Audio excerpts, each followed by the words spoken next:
All right, Islam. Welcome to the Moorish Heritage and History School Eyes Wide Open first Wednesday class of the month. This is Divine Spiritual Health, and this is Sister RVBey, and we have Sister Anna Aid on the line who may have some input. Let me bring in Sister Anna Aid first to speak to the family. Sister, are you there? Yes, I am. All right. I know what you're going through with your situation, but you're here and you are going to be possibly having some questions, if you will, for a brother. And I just wanted to bring you in. So you want to mute until you're ready? Let me bring him in today. And that is, of course, let me bring in Brother Hakeem Bey. Hey. Oh, there you are. All right. How are you today? All is well. All is well. You sound like you kind of tired there. No, I'm laying on my back meditating, so your voice get a little funny. Did you go out to the ether somewhere? Indeed. So what messages do you have to bring to us today? Well, both physical and spiritual, or spiritual and physical, however you want to see it. The physical aspect being the herbs and the different spices and things like that. And the spiritual aspect, the spiritual aspect you could say is physical too, because both of them affect your body, your avatar. So, the two are one in terms of health. And as I mentioned the last time we was on, the first protocol to health should be the mind, and the second protocol, or the spiritual, and the second protocol being the physical and material. Mm-hmm. And is that because, of course, because man is mind and creates your own reality? That's right, and the prophet even said too, that our problems are primarily social and economic, but in a profound sense, they're spiritual and moral. So in the profound sense, this is why they didn't understand us, when our shamans, did perform spiritual healing and things of that nature. They said, why are they fighting spirits when this ailment is physical? They didn't make the connection. And so what we used to do, we used to precede or go before the physical and get to the cause as to this, as distinct from the symptoms. Their medical system treats symptoms, and their doctors are trained to match pharmaceutical drugs to symptoms. This is why sometimes you go to the doctor, you come in there, and he's asking you what symptoms do you have, and as you describe the symptoms, he's already writing the prescription, right, to a pharmaceutical drug, which all they do is they just really trained in matching symptoms to pharmaceutical drugs, and once they deal with the same symptoms in our community or what community over and over again, sometimes they start the minute you step in the door and you wheeze one time, they're already writing a prescription. They're not getting into your lifestyle. They're not getting into whether you meditate. They're not getting into what type of diet you have. They're not getting into none of those things. All they're doing is matching symptoms with pharmaceutical drugs. And so they're professional licensed drug dealers, dealing these drugs, dealing with these drugs based on their compendium or book or whatever that matches their pharmaceutical drugs and which pharmaceutical drugs they get kickbacks and money back from, And they're not so much concerned with your health. They're concerned with the industry, the pharmaceutical industry. It's an industry. And if it was meant to heal you, an industry's bottom line is the profit. They're not so much thinking about healing you, because if they heal you, they'll be out of business. They want a drug that you take, 3 times a day the rest of your life, and that keeps their industry functioning. So we have to look towards first the mind, and we have to come to first of all to the realization, as I discussed in the site. Hopefully, some of y'all went to the Secret of Secrets and got the Secret of Secrets book. I got another free book for y'all tonight too. But anyway, in terms of the Secret of Secrets, is that this world, what we call this world, the prophet spoke about it. It's right there in the Holy Quran, but many didn't understand it in that light.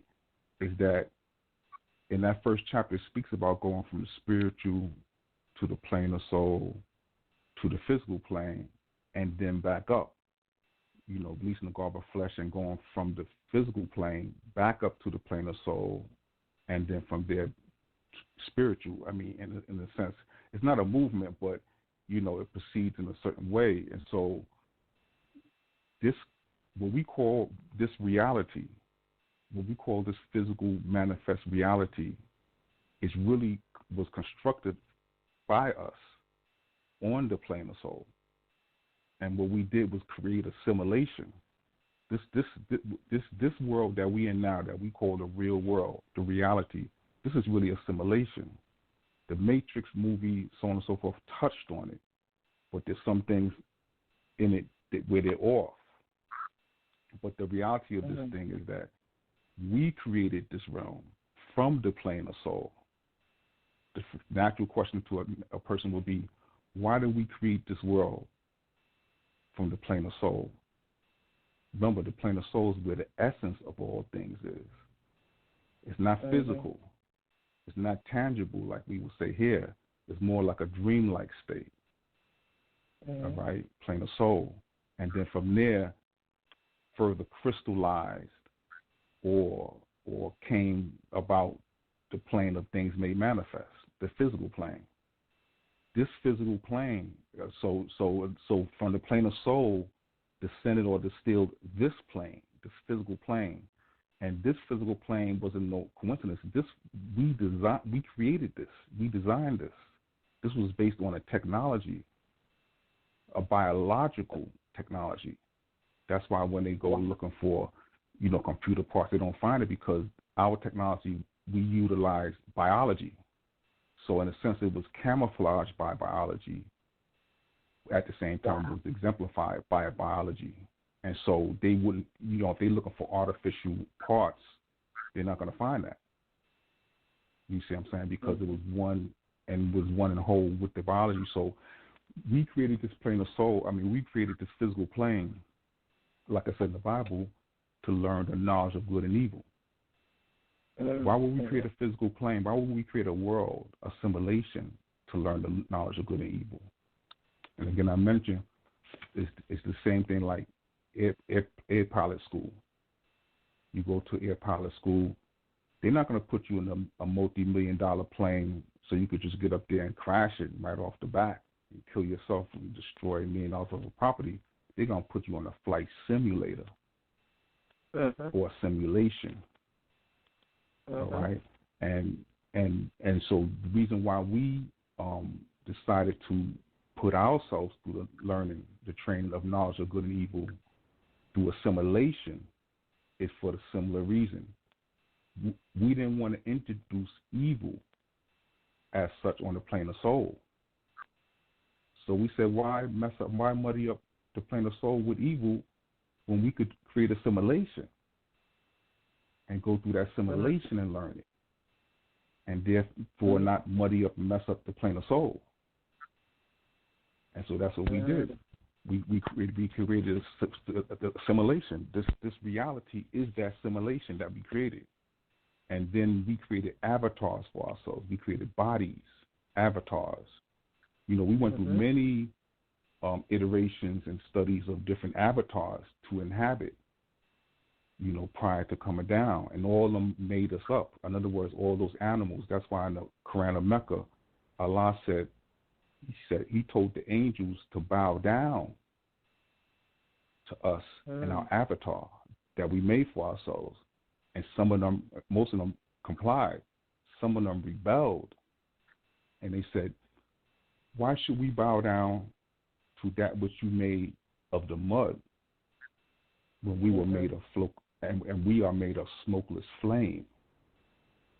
There's a science behind that. I'll get into more at a later date, but the smokeless flame, that's what's known as plasma.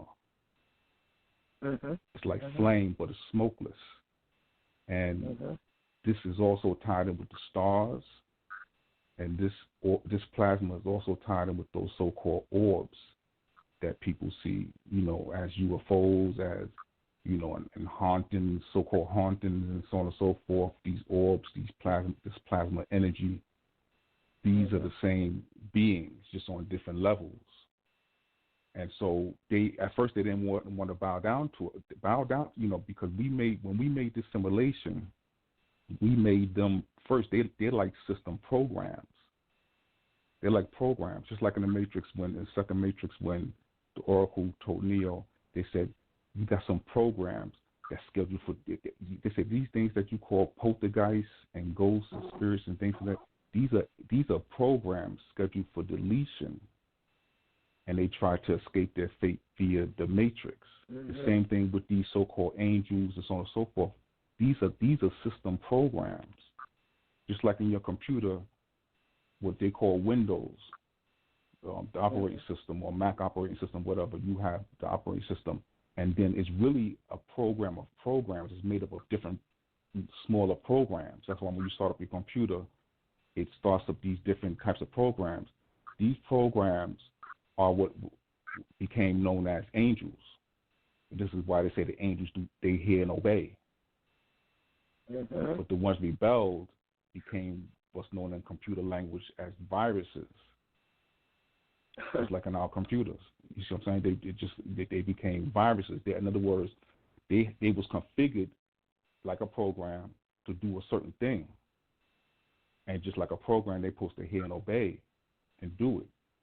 The ones that rebelled from that became what is known as viruses.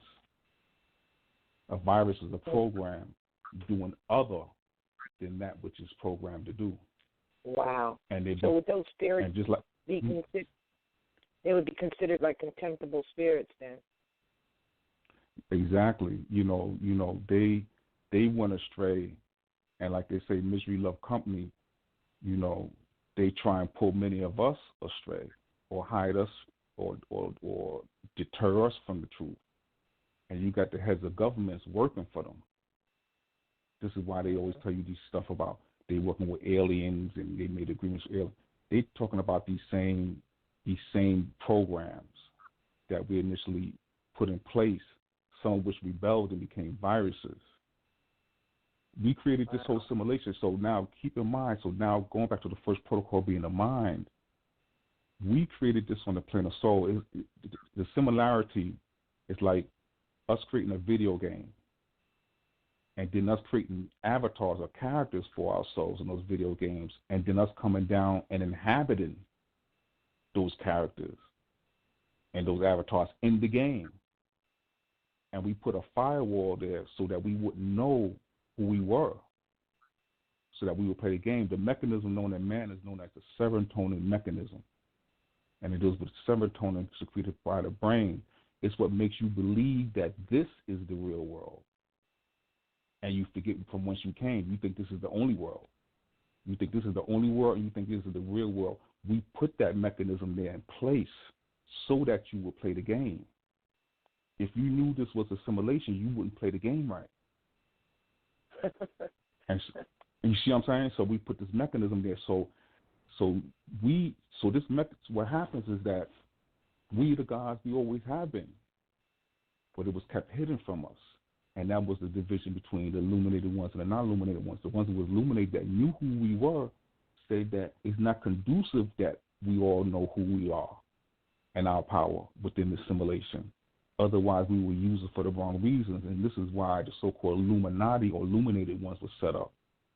And this is why in ancient Egypt, ancient Kemet, you see them with the shepherd's crook of a shepherd. And they seen themselves in the nobility and the priesthood as the shepherds, and that means that we were what? The sheep. That meant the masses were the sheep, and they were the shepherds. And that came down later time known as Illuminati, who so-called see themselves as, we know the truth of man, but we don't see it fit for them to know because they will use it for the wrong purposes. Sure. All right? And so this was the old motive of the Matrix 4. A handful of sovereigns and masses of subjects. The reason why they're subjects is because they don't know who they are. They don't know what their power is. The sovereigns know, and they use and galvanize your power over this simulation for their own behalf through mass rituals. For instance, 9/11. That was a mass ritual that changed the whole emotional mindset of the planet.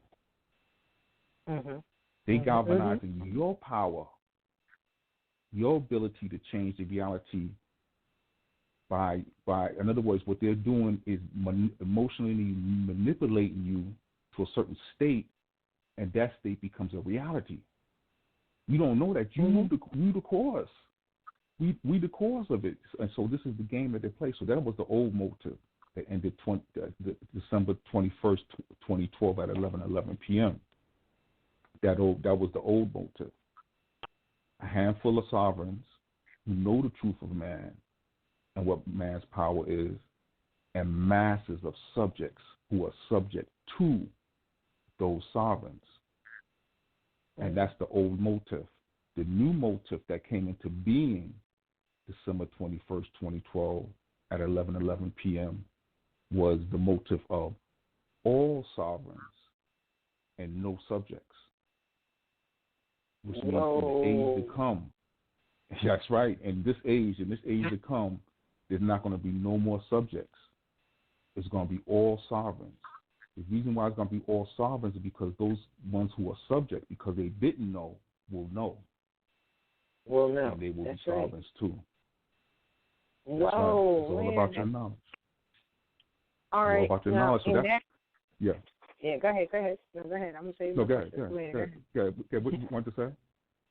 No.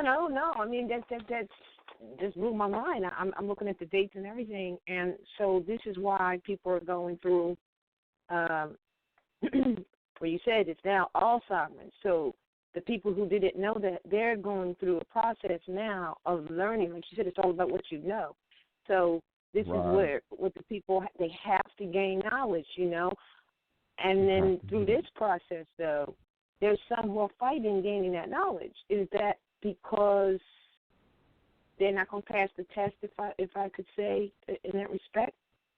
There's a lot of tests. Right now it's very hard. It's going to be very, very hard, especially those who know or who think they know.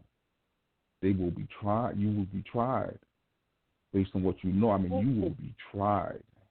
You will be tried from every angle, from health, from this or that. You're going to be tried on your whole paradigm. That's why you got to make sure in this day and time you have the correct paradigm. If you don't have the correct paradigm, you will feel it. Just like the Prophet said. He said even you good Moors are going to feel a fire on your coattails. This is the time of manifest defect. What did you say? You have to know how to do what? What with paradigm? You right now, in this day and time, you must master stuff. In other words, this is the age and the time of manifest defect. Any defects in your paradigm, you will be called a task on in real life. Real things happening to you in terms of your health, in terms of this, in terms of that. You have to, the Prophet said, even you good Muslims for the fire your coattails. In other words, anything in your paradigm, any programs that you run, you are just like a computer. As you know, and I'm saying all this first before I even get into the physical, the turmeric and moringa, all that stuff like that. All that's secondary, but that's necessary. Secondary, but necessary. I'm gonna get into that in a minute because I got something I specifically want to get into with y'all coming from the moringa book. I got it on the website for free for everyone to download. But I'm using this as a preface because this is the real deal. Everything else is later and cause of that. So I'm gonna address the cause first. Then I'm gonna get into the later, responses and consequences of those different causes. But so we created this simulation, and we said we want the knowledge of good and evil, but we don't want to introduce evil on the plane of soul just to learn about it. You know what I'm saying? You see what I'm saying? So we said, let's create a simulation based on this science, on this technology, this high science that we have. And in this, let's put ourselves through this simulation, through this training that's in this simulation. He who feels it knows it. In other words, in this simulation, they're going to learn through experience. They're going to have wars. They're going to have bloodshed. They're going to have torture. They're going to have human empathy, sympathy, all those things, yin and yang, is perfectly mixed in this simulation. This simulation is yin and yang, just like you see in the Masonic, the floor, the tessellated floor with the checker square, like the chessboard squares, black and white, even. There's just as many white squares as there are black squares.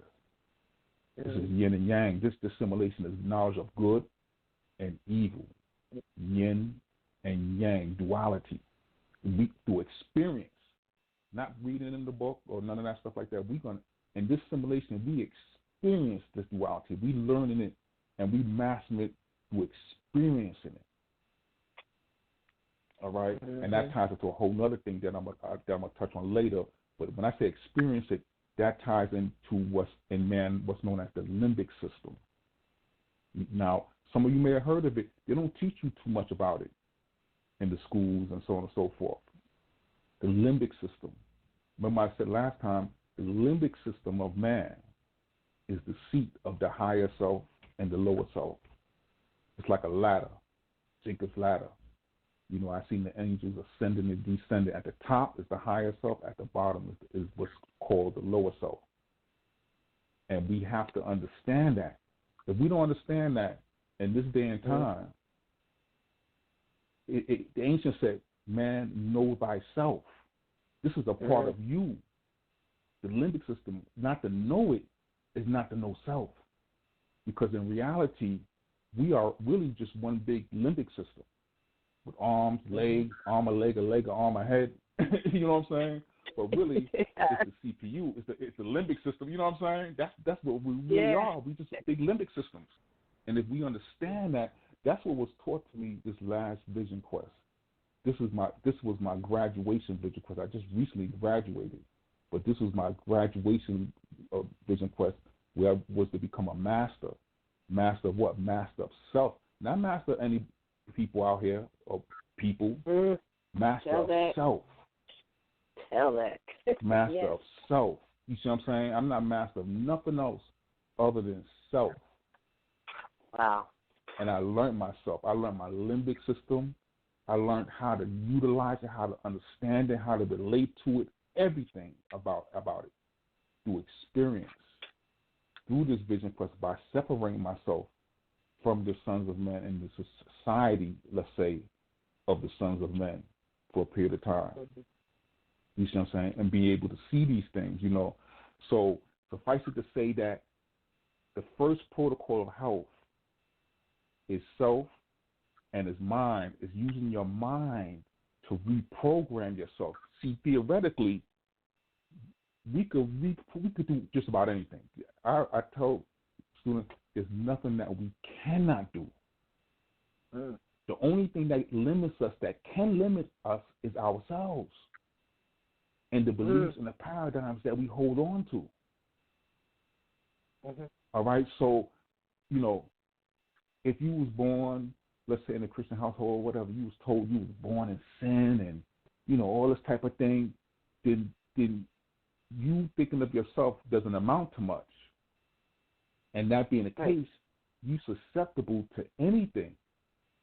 That's your health. That's your you have an aura which protects you. When it's strong and powerful, negative things can't come into it. It's only when it's depleted and weak, all kinds of stuff is coming in there. You see what I'm saying? So anyway, the first protocol of health is the mind. I've learned, not dealing with pharmaceuticals, not even dealing with aspirin or painkillers or whatever, and experiencing these things, we have the power over these things. Do you know your body has the ability to secrete what's known as endorphins, which kill pain? Now, the hospitals will shoot you with morphines. See, everything in this world is designed as a substitute for what you already have. And by you going after the substitute, you short circuit and you destroy what you already have. We already have the ability to kill pain and these things. But when we turn to the pharmaceutical industry for these things, we short circuit and we destroy and we deactivate our own power in that regard.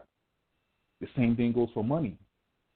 There was a time we had no need for quote unquote money because we would manifest. We had the ability to manifest food, clothing, and shelter with the mind.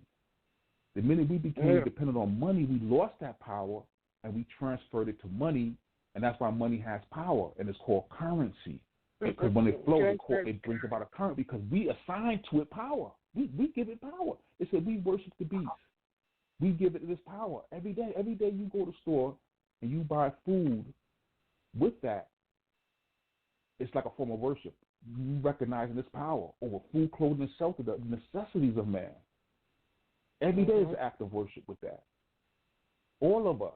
It betrayed the whole world. Everyone is dealing with these currencies, with money. And this is that's the ultimate short circuit of our power. So there's going to come a time, this time is limited, put it that way. And money, I'm going to tell y'all, money for money. is limited. But didn't the prophet say you're going to see a $20 bill on the ground and you're not going to pick it up? It's coming soon, but don't hope too quick for it because I've seen something else connected with it. Don't hope for it too fast because when it crashes, 99.9% avatars and bodies who it is inserted into will crash along with it. I've seen it. I've seen it happen, and I couldn't understand. I was brought to a scene where I came out of like it seemed like some type of underground, like I was coming from some underground portal, and when I came to the surface, I was presented with a scenario, and what I was presented with is that everybody's body avatars shut down, like somebody flipped a switch. I seen a European lady driving a car, and when the switch was flipped, her avatar slumped down over the steering wheel and she crashed, and cars was crashing left and right. Planes were falling in the sky. Like 99% of the people's avatars crashed, just totally just disabled, just totally shut down.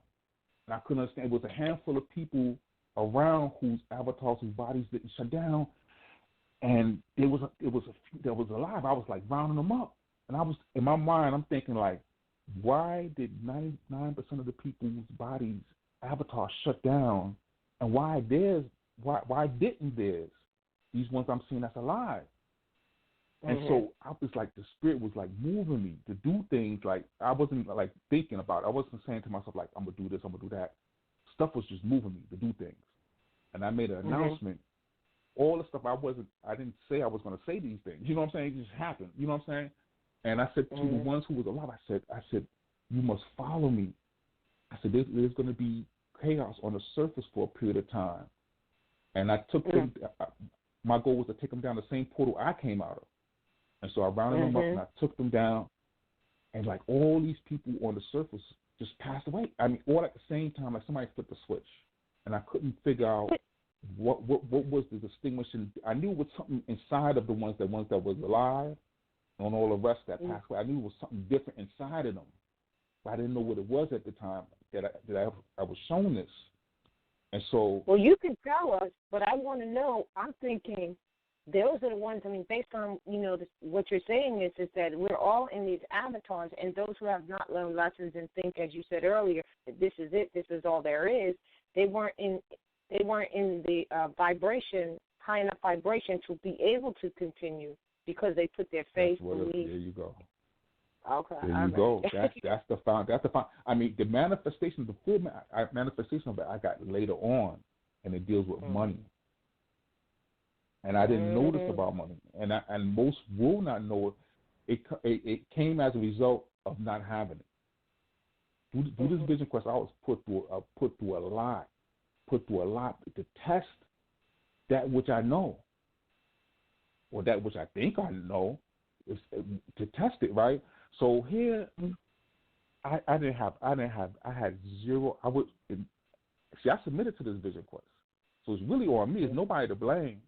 You see what I'm saying? But I wanted to root out like these different viruses in us, these different programs that we mentally run. Like, we constantly have this conversation going on in our heads, and we hearing these different voices, like past programs that it was encoded in you by family members. Also, we still run these programs, and a lot of us as adults still suffer from programs that was installed into us by our parents or family members.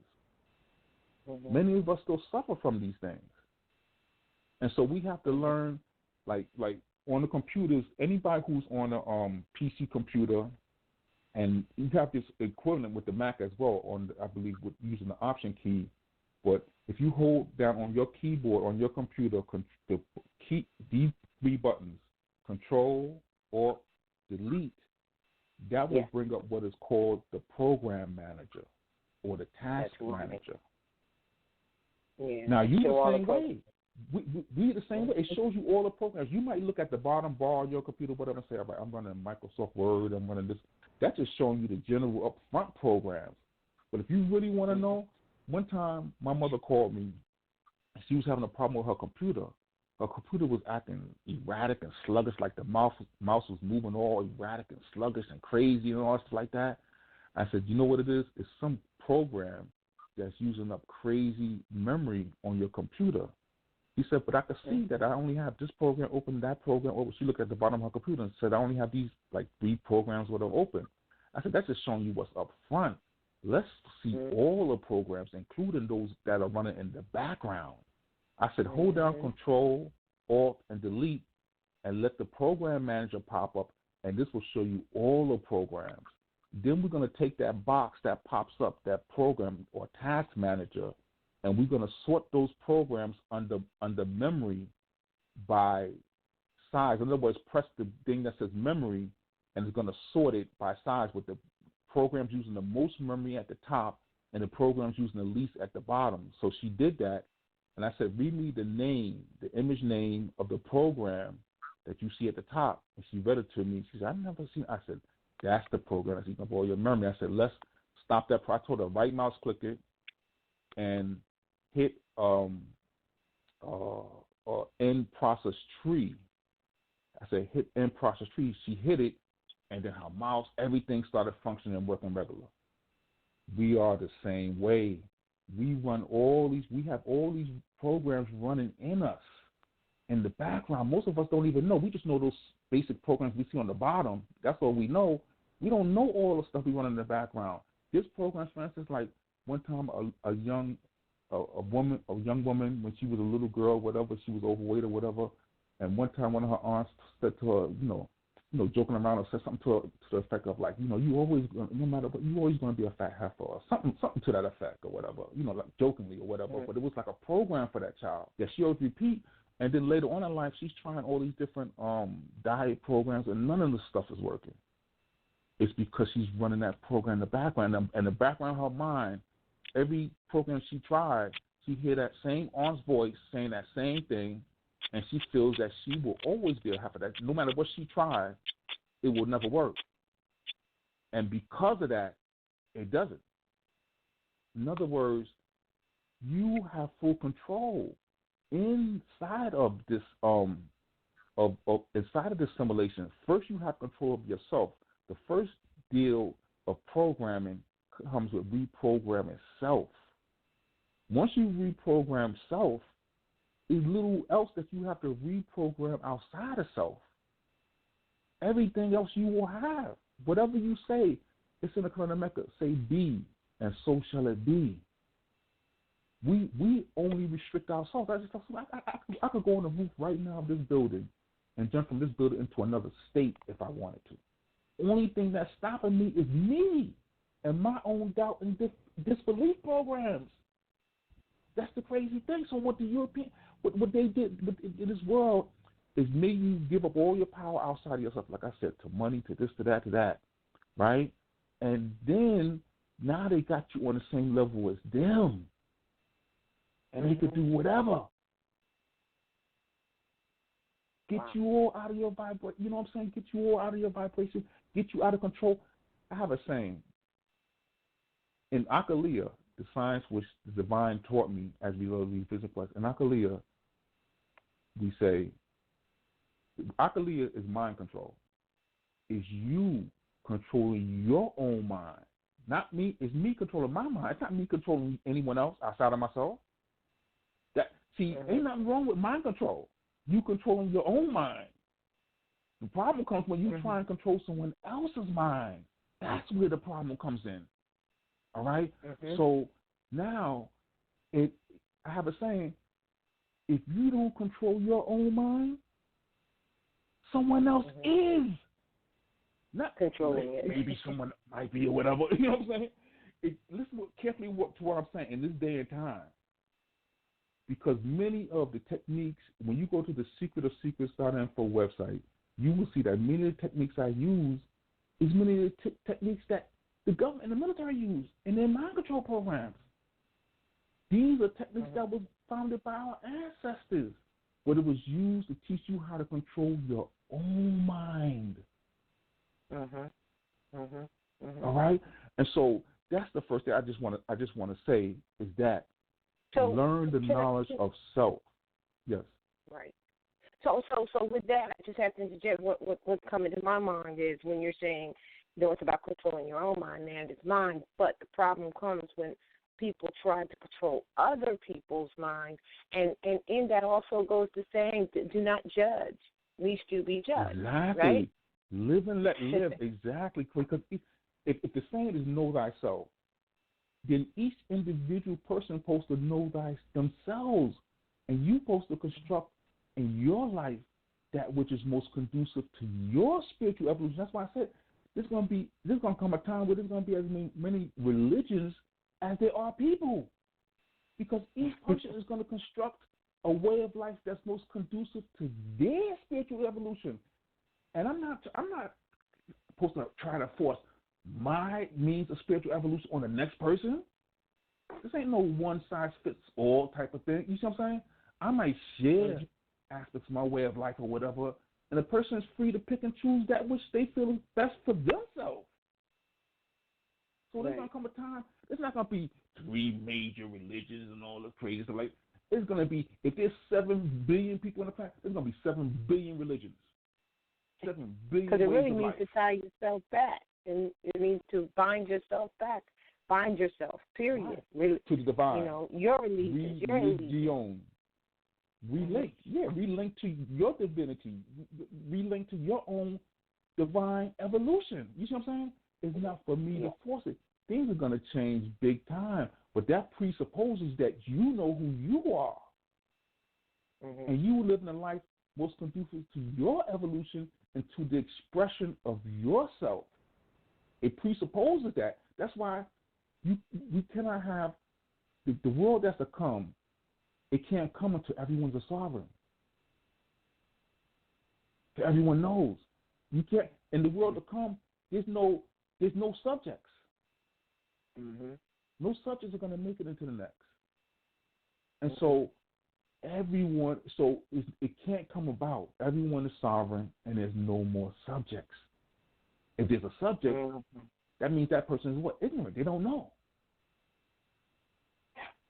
That means the onus is on you. It's on all of us, because that's all.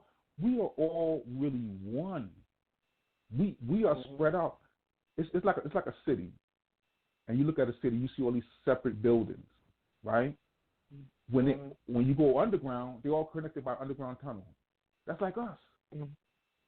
We can look at each other and we see each other as individuals or whatever the case may be. But if you was to go deep within yourself, into your subconscious mind, and I was going to deep within my subconscious mind, guess what? We'll meet at the same place. We won. But we suffer from the illusion of many, and then now this one is trying to get over on this one is robbing that one. You get nowhere, you robbing your own self. Imagine the trillions of cells in your body, and they all fighting each other and robbing each other, picking each other up and killing each other.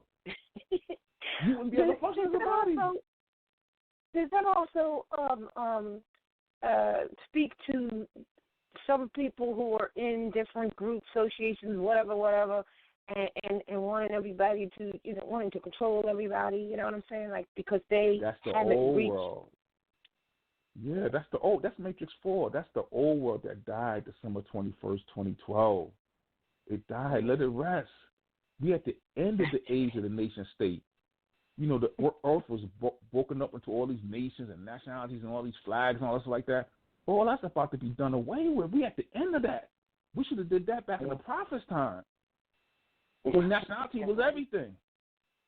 Right. But here we are here, and we still fighting over the old world died. It's like kicking a dead horse. Leave it alone. Prepare for the next world.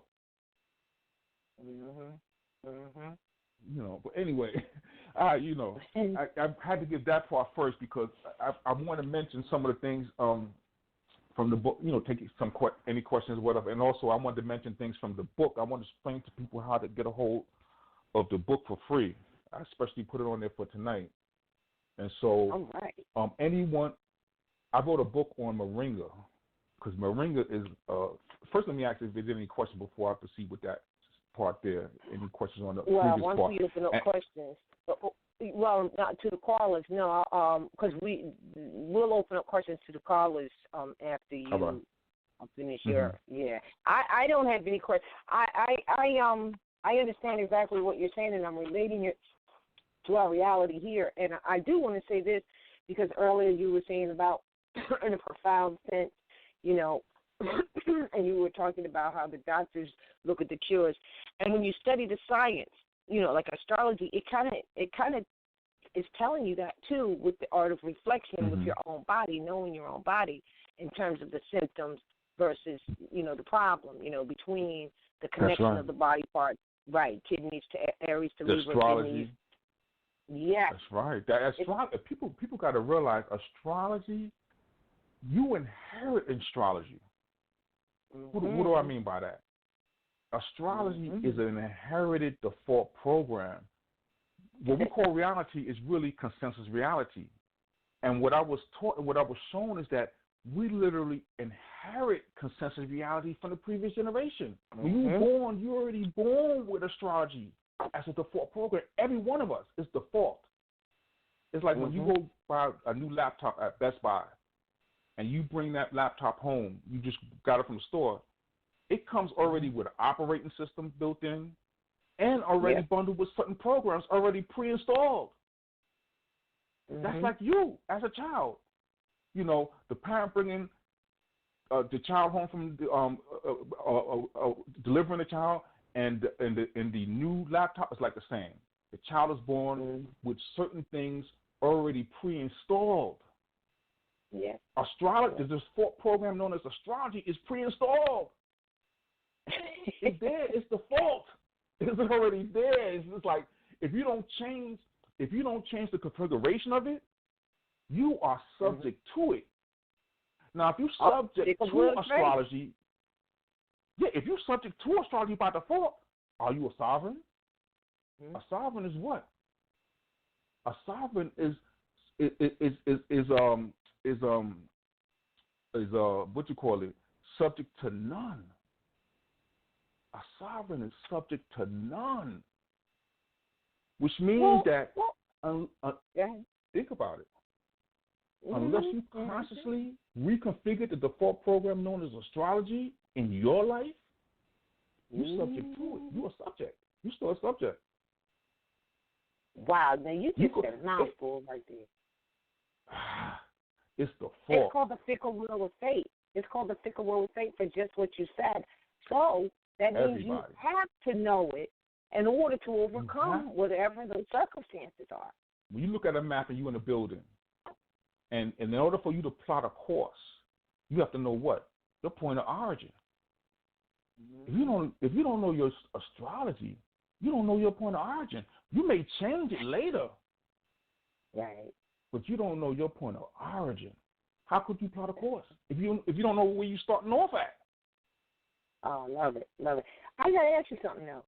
So with all of this, that was sort of like throwing in a beacon to even give that as your direction to start with in understanding self and overcoming lower self and higher self.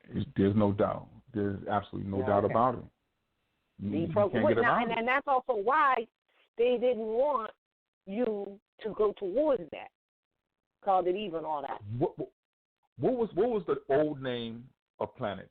What was the original name of planets? What did they used to call them? They used to call them what? They call them what? Are you saying a specific planet? The planets like Mars, Venus, so on and so forth. Like, what did they used to call them? What's another name for them? Well, I mean, they call them wandering. They call them wandering. In ancient times, they call them wandering stars. All the old words in ancient times, the reference to it is wandering stars, and therefore they was put on the same footing as stars. These and all the stars have definite courses that could be charted. You see what I'm saying? These are the ones that went off course. These are the ones that went off of the original divine course. And I'm talking about the sun and moon. The sun and moon are luminaries. But I'm talking about Mercury, Venus. These are orbs made out of plasma. The same thing as stars. It's all made out of plasma. And it all surrounds the earth like a dome, like a belt, and they all spin in synchronicity with one another. That's why if you point your camera to the North Star Polaris and put it on open frame, it will show all the stars circulating in one, like they all stuck on one glass dome. They are. They all exist inside of a dome, what's known as the firmament or the dome. They all spin. They all on a dome. The Earth is not spinning. The Earth is stationary. They teach you that the Earth and the globe Earth mentality. They teach you that this globe is spinning at 1,037 1/3 miles per hour. 1,000 miles per hour. That means if the Earth that you stand on right now is spinning at 1,000 miles per hour, if you jump up in the air, when you come down, so you come down in the same space?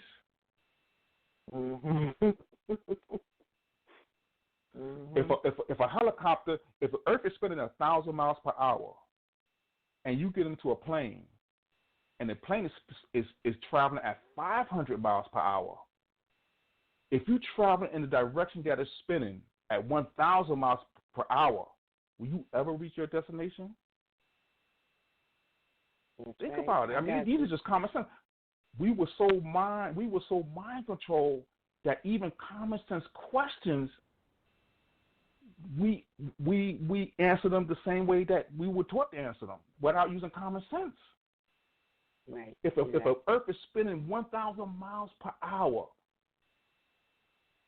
and you try to land on a runway that's running north and south, you crash into the Earth, because the minute you try and land 1,000 miles per hour, it does spun 1,000 miles per hour away from you. Right. I got you. These are just some of the questions. In terms of the do you know that they faked all that stuff dealing with the satellites? That there's no satellites up there. Why do you think when they show you the live feed from the space station facing Earth, they say it's flooded with satellites? You don't see one satellite. All this comments that come through and hit the Earth. You mean when it comes to the part where there's all these satellites up there, they never hit them? They just dodge out the way of them and then hit the Earth?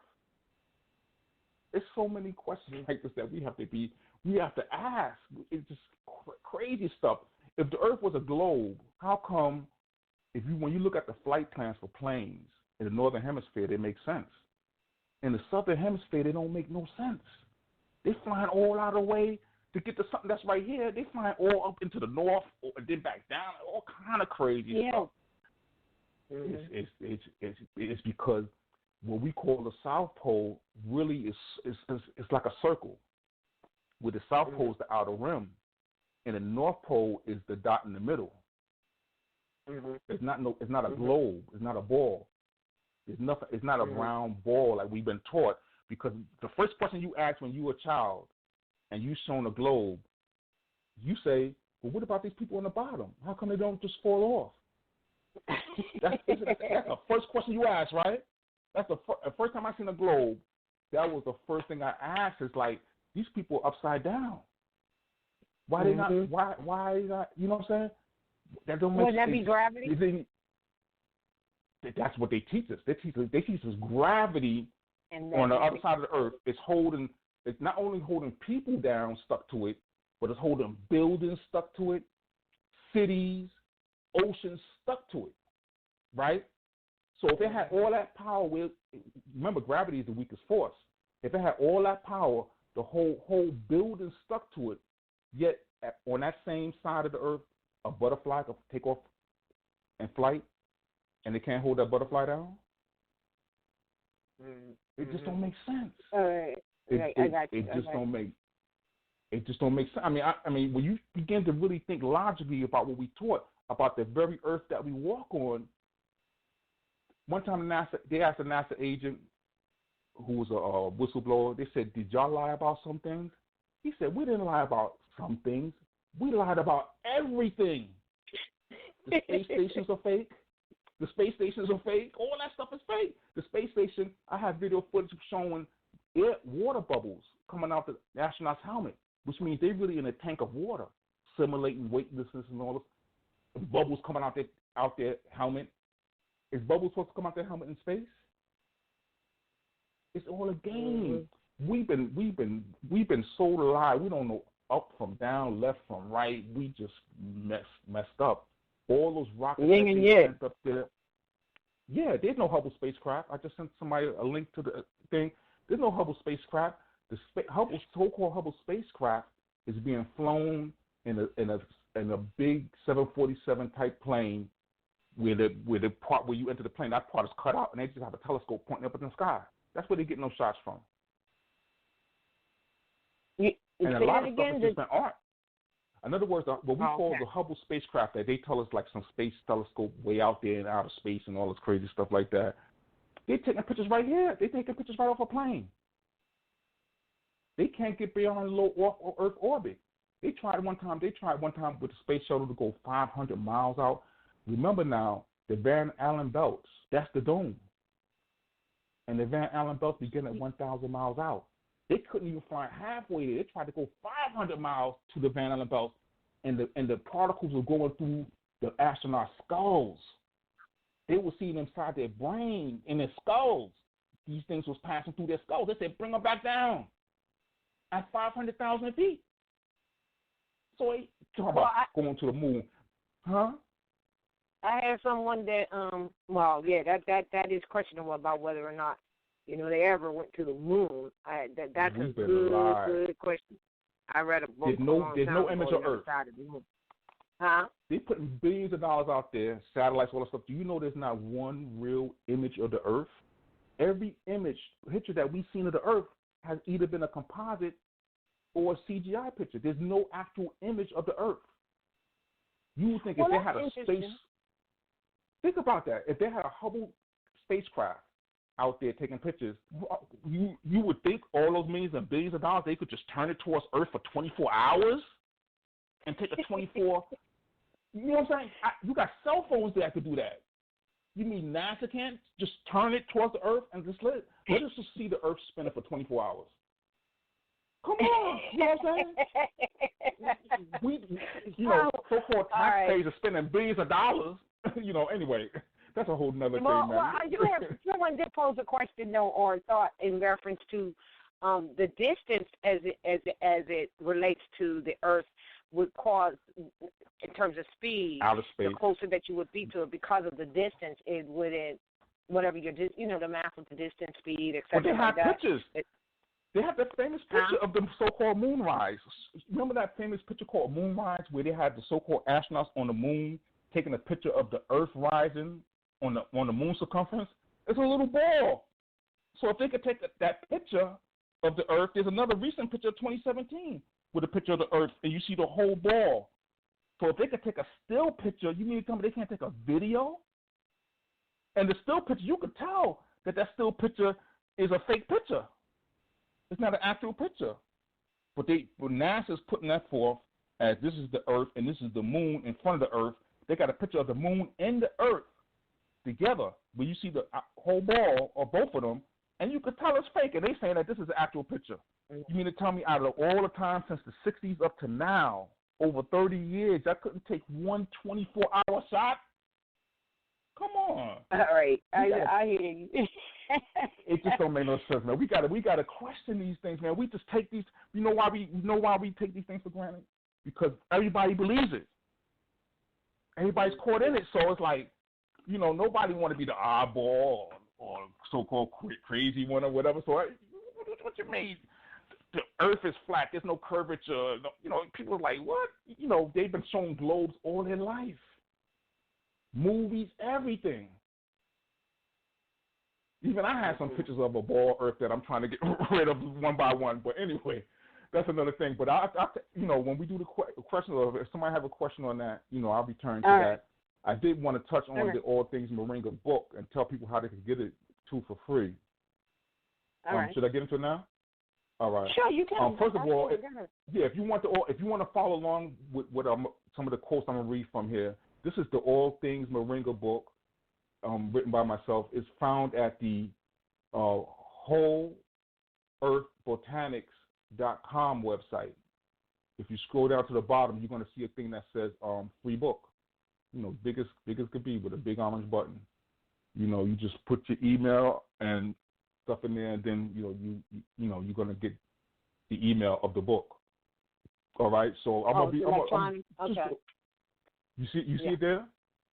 All right. No, I didn't go on, but I'm saying it's an ebook then. Yeah, it's an ebook. Okay. And so it's the download. So you're gonna get it tonight. Those who get this, you're gonna get the Secret of Secrets book and the All Things Moringa book for free.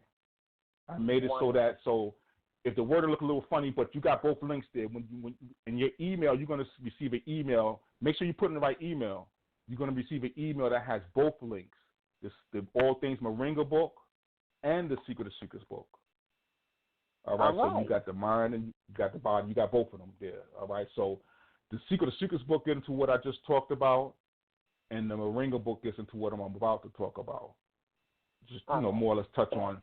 Again, at the wholeearthbotanics.com website, you'll see all different products there. Moringa, saffron. I'll just touch on some of the other products you might see there, but I'm really focusing on the Moringa. So when you go there, you're going to see colon cleanse. Used to clean your colon. I'm going to touch on some of the stuff in there too. Chromate, Moringa, Garcinia cambogia. You see the turmeric curcumin extract. I'm going to talk about that again. African mango and saffron. All right, and then below that you'll see the actual book. So, all these plants, all these things are just natural plants. Just they just spices and stuff like that, and plants powdered and put into capsule form. So which is easier to travel with and things of that nature. You can bring it to work or wherever you. What I tend to do is I put these bottles, because I take the Moringa, the turmeric, and the chromate. I put these like right where I know I'm gonna see it, like right where my keys are at, or somewhere I know where I'm gonna see it, and I'm gonna take it. So just put it where you're gonna see it at. All right, and these things are good. These things are really some really good stuff. See, we didn't know that. Us in this day and time, we didn't realize that our food was our medicine and our medicine was our food, Right. And so these different spices and different foods are used for healing. Again, the body is really designed via the immune system to be able to heal, with the limbic system and all that, to be able to heal itself of almost any ailment that you suffer. And with the use of the mind, it just makes it that much more easier, And I suffered through things because I wanted to test. I heard that your body could secrete endorphins, the new pain, and all the stuff like that. But I wanted to find for myself, so I actually suffered an abscess tooth, and those who suffered abscess tooth, y'all know that's painful. That's the worst pain, man. What? That is pain. I mean, you feel like somebody But that's drilling. infection. You know what I'm saying? But you know what I did? But you know what happened to me? First of all, the first thing that happened is that any of those feelings that they put into me when I was young, my body's just rejecting them one by one. So like every couple of months, a feeling fall out. It just falls out. My body's just like rejecting them feelings. It is just falling out. But when it falls out, it leaves that hole that the dentist drilled. And so a lot of times in the course of eating, whatever, food gets in there, this and that or whatever, and you end up with an abscess. And so most people, the first thing they get the abscess, they run into the dentist. Dentist all in their mouth. You know what I'm saying? I said, I'm going to heal myself naturally, and I'm going to mute the pain with my own endorphins. And so what I noticed with pain is that we have like the body, the human body is like, it has like a car, like sensors in different places. Like in your car, you got an O2 oxygen sensor or whatever, so on and so forth. We got different sensors in our body through our nervous system, as a result of our nervous system. And so when the sensor gets triggered, it sends that trigger message to the brain, and the brain concocts and secretes whatever you need. But again, when you feel that pain, you run and get aspirin, or you run and get the pharmaceutical painkiller, then that sensor never gets triggered, and the brain never gets called into action. And whatever you don't use, you lose. And so if you're not using that circuit, your body's like, well, why are we dedicating all this wire and hardware to the circuit? Let's use that wire and stuff for a different circuit, for aspirin circuit or whatever. You know what I'm saying, or whatever. So what I did is I didn't run for the pharmaceuticals right away. I just dealt with the pain, and the pain will come. What I would do is let the pain trigger. Just let the pain be. Leave it alone. Don't go get an aspirin and kill the pain. Let the pain trigger the sensor. So a lot of times with pain, what I would feel is like maybe 3, maybe 5 throbs, enough so to trigger the sensor. And then after that, my body will release the endorphins. I wouldn't feel no pain no more. This is real. This ain't. I ain't talking about. I read this in a book. You know what I'm saying? This is real. The body could produce what they call endorphins. Again, another, it's like morphine to kill pain. The body could produce all kinds of things, but it needs the nutrients, and that's where things like moringa come in. Gotcha. Moringa is providing the body with nutrients that it needs to produce and do the things it needs to do. If you just spend your life eating burgers and stuff like that, you getting fat, but you're not getting nutrients. You see what I'm saying? America, they found out, is the most obese, malnourished people on earth. They're obese, but they're malnourished. That don't sound right? Like they're fat, but they're malnourished. Yes, they're fat from starches and all this stuff like that, but there's no nutrients. All right, so this is why moringa will fill you in and fit you like a glove. Whatever you lacking, it's going to get it in there. So, you're talking about 10 times, pound for pound, 10 times more vitamin A than carrots. A half-time vitamin C of oranges, and that's because it's the dried leaf powder, is half. The fresh one is more of the vitamin C. 17 times the calcium of milk. So if you're vegetarian, you're raising vegetarian children, you need to give them this calcium, because if you don't want to give them milk, to offset and meet their demand for calcium. I mean, it's like a no-brainer. And this is a green leaf, and the green leaf contains this much calcium.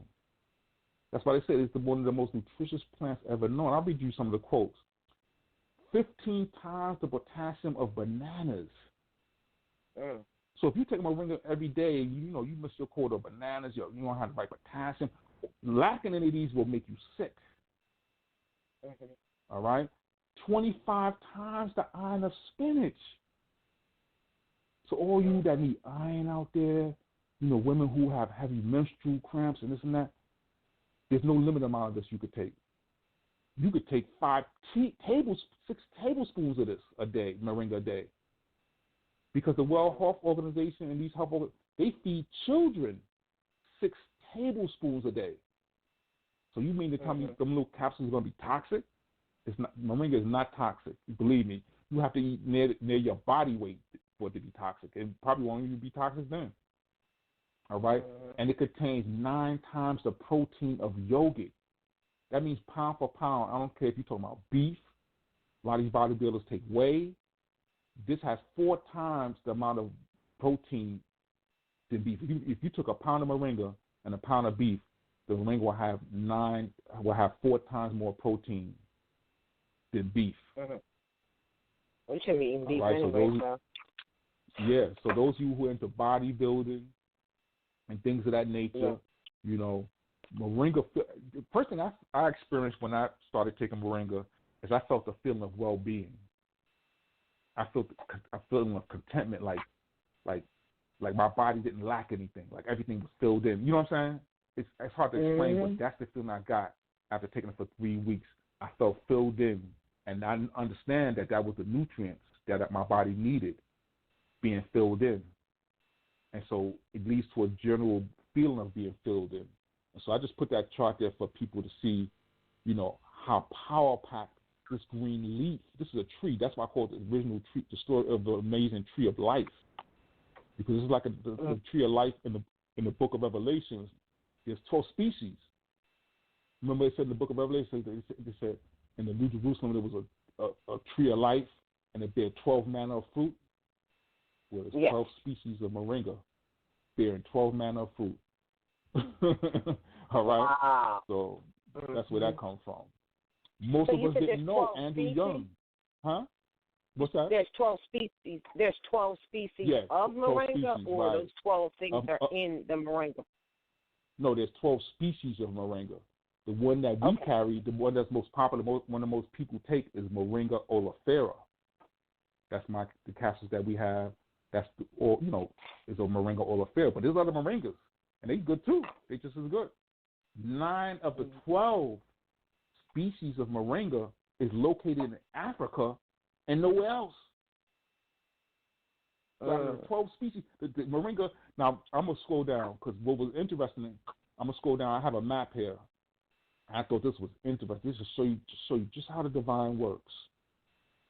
In here in the book on page 11. Those of you who already went and downloaded the book, if for some reason you have a problem downloading the book, just let me know, and I'll make sure you get a hold of this. I'll make sure you put the right email address. But hold on, I'm going to get to this map because I found this interesting. But this map also confirmed to me,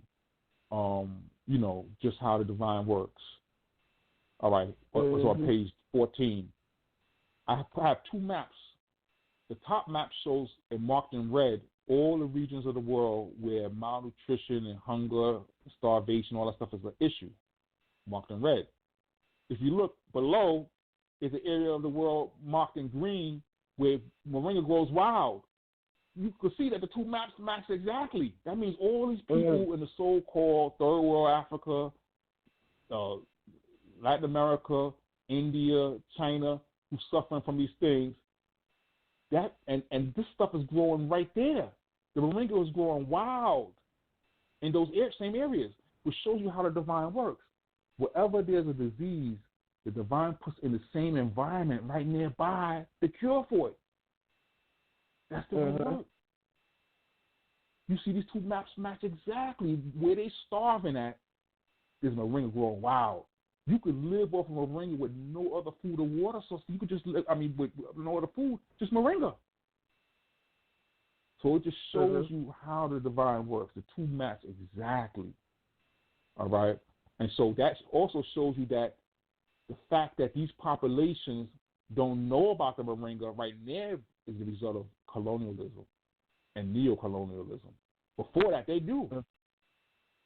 I got in the book, on the website, I had a thing shown where moringa was found in an ancient Egyptian tomb dating back 3,000 years.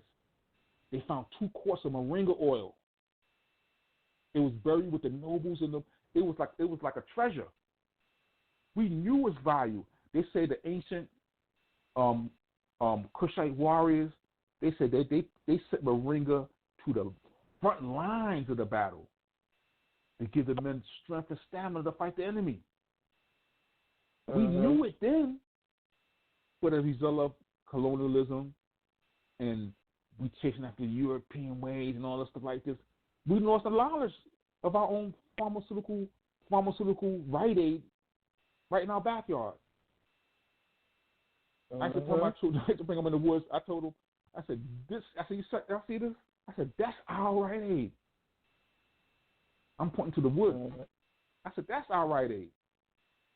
Not that Rite Aid we be Walgreens we be going to, where we be buying that pharmaceutical stuff. That stuff will kill you. I be laughing at them commercials. They be like acne commercial. They be like side effects could cause suicidal thoughts, death. I'm like, what? I take the acne, yo. What?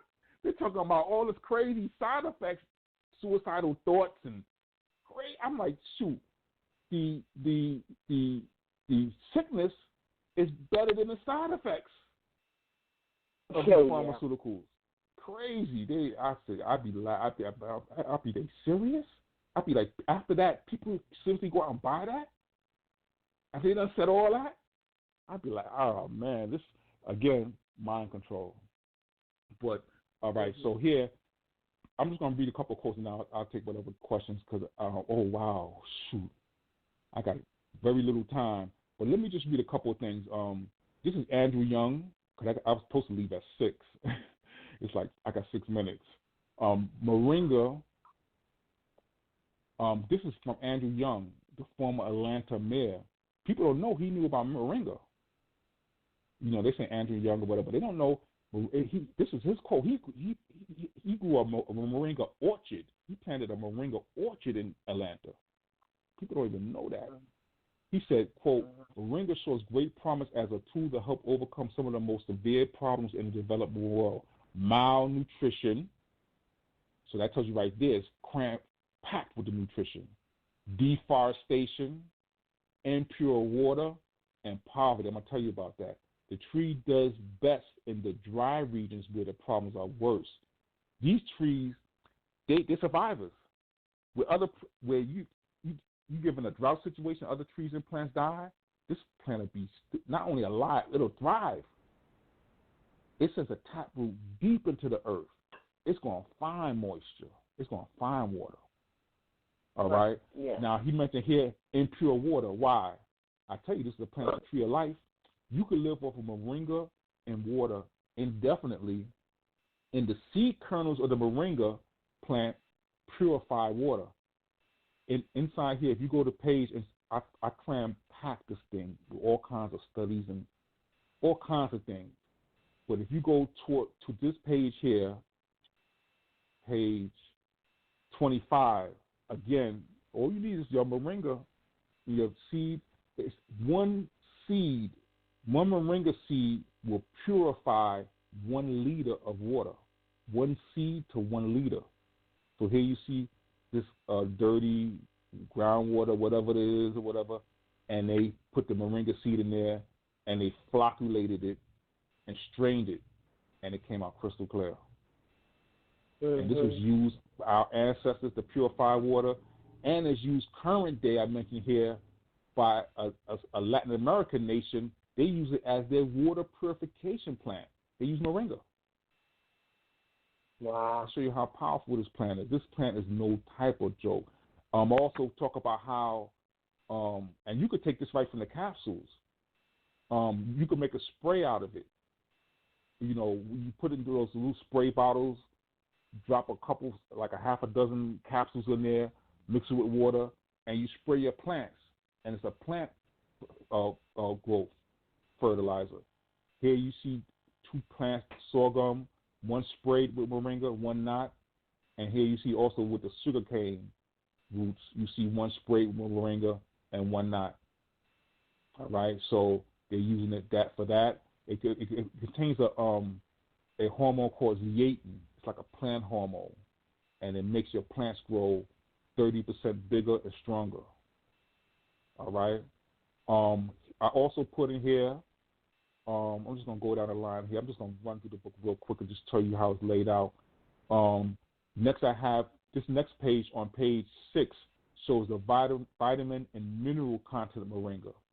And so you're showing you all these vitamins and minerals, carotene, thiamine, copper, all the stuff, right?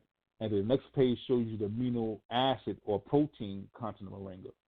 And it shows you all these amino acids. It contains all 8 of the essential amino acids, all 8 of them. All right? And this has come from this quote here. Those of us, because you know diabetes is a big major thing in our community, and I'm going to talk more about it, both the psychological and the physical. But a lot of us out here, some say 1 in 9, some say 1 in 4. A good majority of those listening to the show now is pre-diabetic. Now, pre-diabetes is funny, it's tricky because it camouflages stuff. You could be pre-diabetic right now and don't show no symptoms. Why? Because it has your glucose metabolism system working overtime. The beta cells in your pancreas and so on and so forth is working overtime to maintain level. So you might go to the doctor, and the doctor may say you have normal blood sugar. You have, normal, maybe slightly higher, but normal blood sugar levels. And so in your mind, you're like, man, I'm not no pre-diabetic. My sugar levels are normal. That's because your beta cells in your pancreas is working double overtime to keep those levels level. You see what I'm saying? Yeah, and that's cool for a little while. But eventually they're gonna wear out. It's like your car. Imagine instead of parking your car, you put it in park and just race the engine for 5-10 minutes every day. That's what's happening when you eat a meal and you're in a pre-diabetic stage, but it's covered up. The only thing that's going to show when you go for an appointment or anything, only thing that's going to show is they're going to say you have a high triglyceride count. Ding, ding, ding, ding. That right there lets you know that you're in the pre-diabetic stage. And what happens is that, why do we say, like a lot of people who has diabetes, sugar diabetes, suffer from cholesterol and high triglycerides? It's because crazy amounts of insulin is being produced by your pancreas. And insulin aids in transporting the glucose and the energy from the sugars into the cells. But it also stimulates, it's like a hormone, it stimulates the production of triglycerides and cholesterol. Why? Insulin is also a builder. It builds the body up. But the bricks are cholesterol. The bricks are triglycerides. That's why when you enter into a diabetic state, you oftentimes suffer from cholesterol, heart disease, and high triglyceride counts. And high triglyceride count, that's your only real warning via the pharmaceuticals. I mean, if you know yourself, then you'll know. You know what I'm saying? I knew that I had high glucose levels before the doctor ever told me. Guess how I knew? And I'll talk about that later. As a result of practicing urine therapy. I noticed one day that it was sweet like apple juice. I just drank some apple juice and it was sweet just like the apple juice. And I'm saying, wait a minute. And then come to find out, guess what the name of diabetes is? Diabetes mellitus. It means sweet tasting urine. That's when I knew that diabetes mellitus means sweet urine. which means, see, urine therapy is part of knowledge of self. Remember, you the land flowing with milk and honey. But that's another story I'll talk about later, and about alchemy and about so-called urine therapy and what is that dealing with. All right? Because remember now, people are, urine therapy, they don't understand. I had so many, from speaking on that in lectures, I had so many brothers who come up to me telling me, including Brother Azariah, I told him about and tell me how they cured their child of asthma using their own urine. All right, but that's a whole other thing. Yes, that's some powerful thing. And unless you practice, you would never know from the diabetes in life that you have high urine. That's the only way you would know without going to a doctor per se. But if you go to the doctor, you get a blood workup, and he tell you got high triglycerides, ding, ding, ding, take into consideration. That means, see, diabetes is a very insidious disease, terrible. And I'm gonna end just showing how moringa helps with that. But diabetes is basically that it's a metabolism problem. It's a breakdown in your ability to process glucose. So it's where you some glucose and somebody else who don't have it eat glucose, their blood sugars will return back. It'll spike initially and return back down to normal because the glucose and the energy in them is being brought into the cells for energy, and so it disappears in the blood. All right? The reverse happens with the ones with diabetes is that what happens is that you eat the sugar, and now your ability to bring it from your bloodstream into the blood cell is a problem. Either blood cells, you become what they call insulin intolerant, which means your pancreas is producing insulin. You don't have to get insulin shots. Your pancreas is producing the pancreas. It's just it's not getting through into the cells. And so the reason why I say it's insidious is because it's like dying of starvation while being surrounded by food. The cells themselves, because the glucose and power can't get in them, they starving. They dying, but in the blood all around it is all this glucose and blood. So it's like being a man who was starving for days, and you down to the bones, and you brought into a room with all kinds of foods and stuff like that, and your mouth is taped, sealed shut. You can't eat it. That's why I say it's insidious. And it's insidious also because it leads to other problems. All that blood now sitting in your blood, traveling through your body, and coating you and all your organs with blood. I mean, with sugar. So you become like a sugar-coated peanut. Exactly. All right?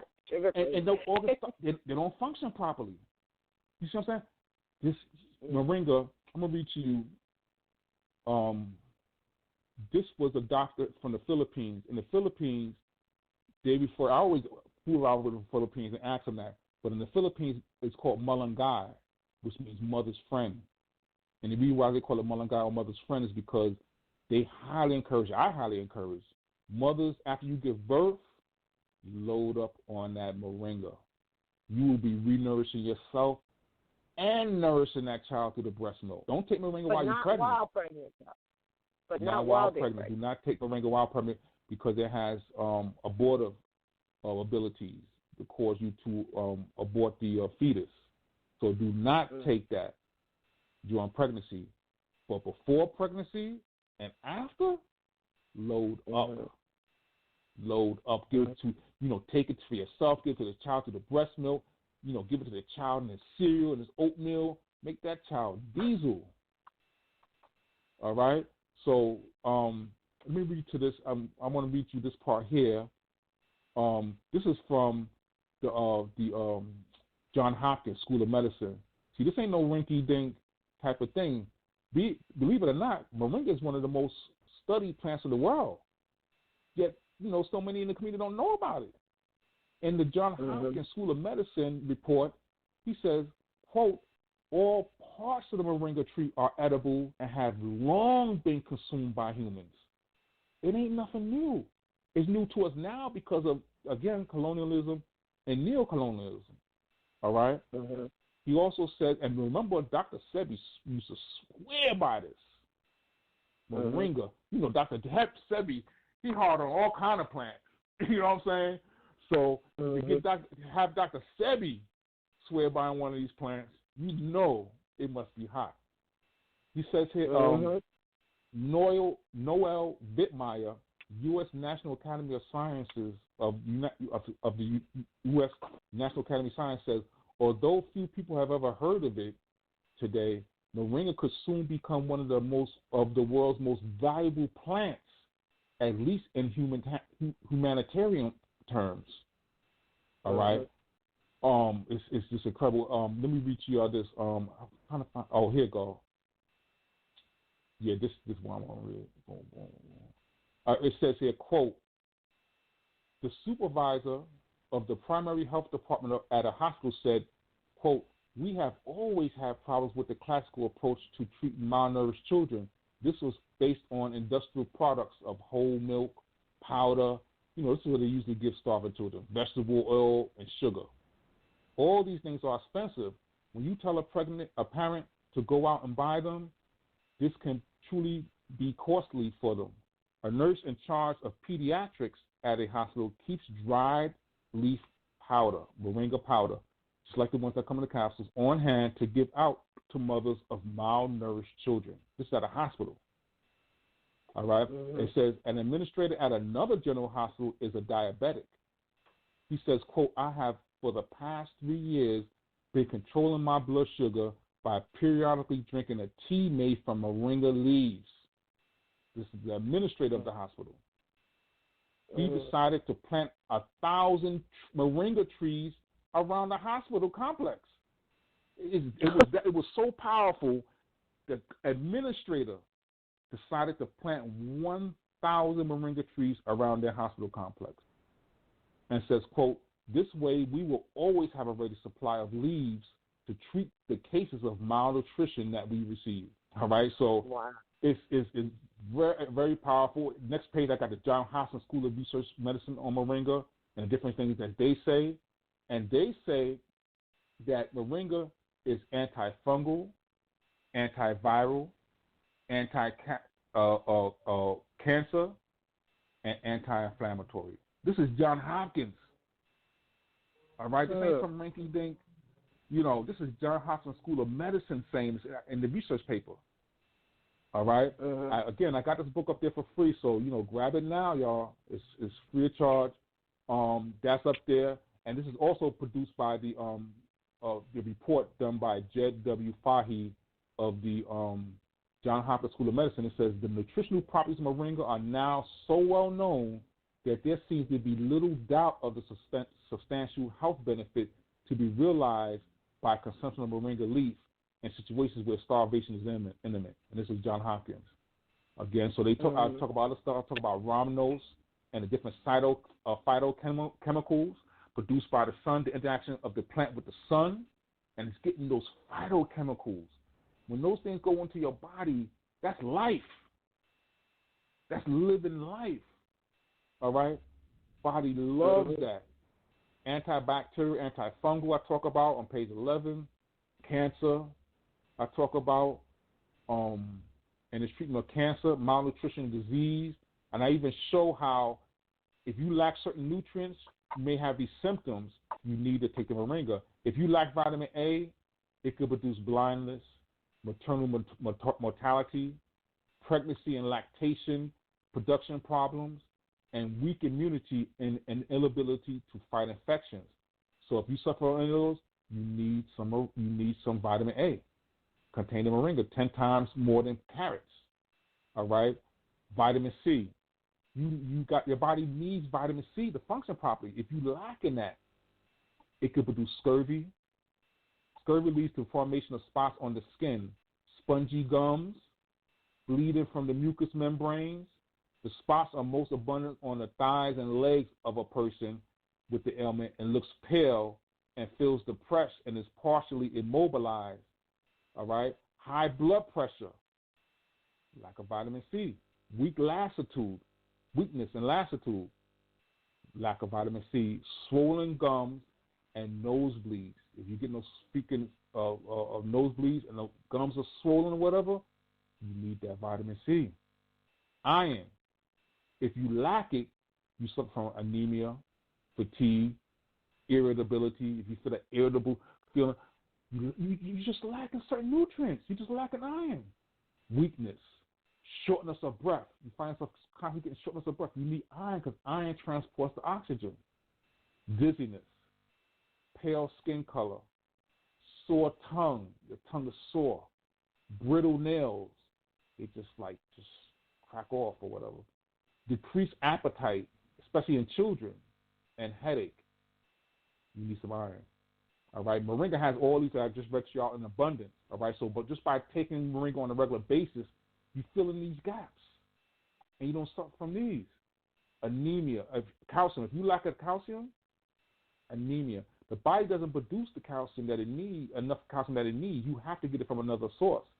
If you're not specifically getting it from another source, then you're going to be shortchanged. Anemia, osteoporosis, where your bone hurts after walking or whatever, muscle damage and impairment, nerve damage and impairment, abnormal heartbeat and function. If your heart starts skipping or fluttering or whatever, all that crazy stuff, get you some calcium. All right?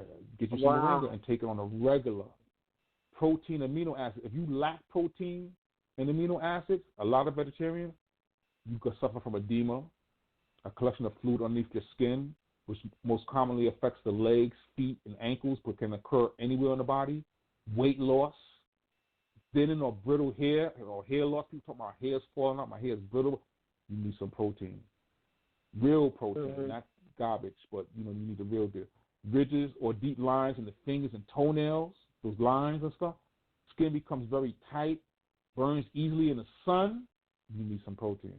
Reduced pigmentation in the hair, scalp, and body, skin rashes, dryness, flakiness. Just so much I list here. Just get the book. It just lists everything here. And potassium. You lack potassium. Fatigue, myalgia. I can't even say the name of that stuff, but it's bad. Acne problems.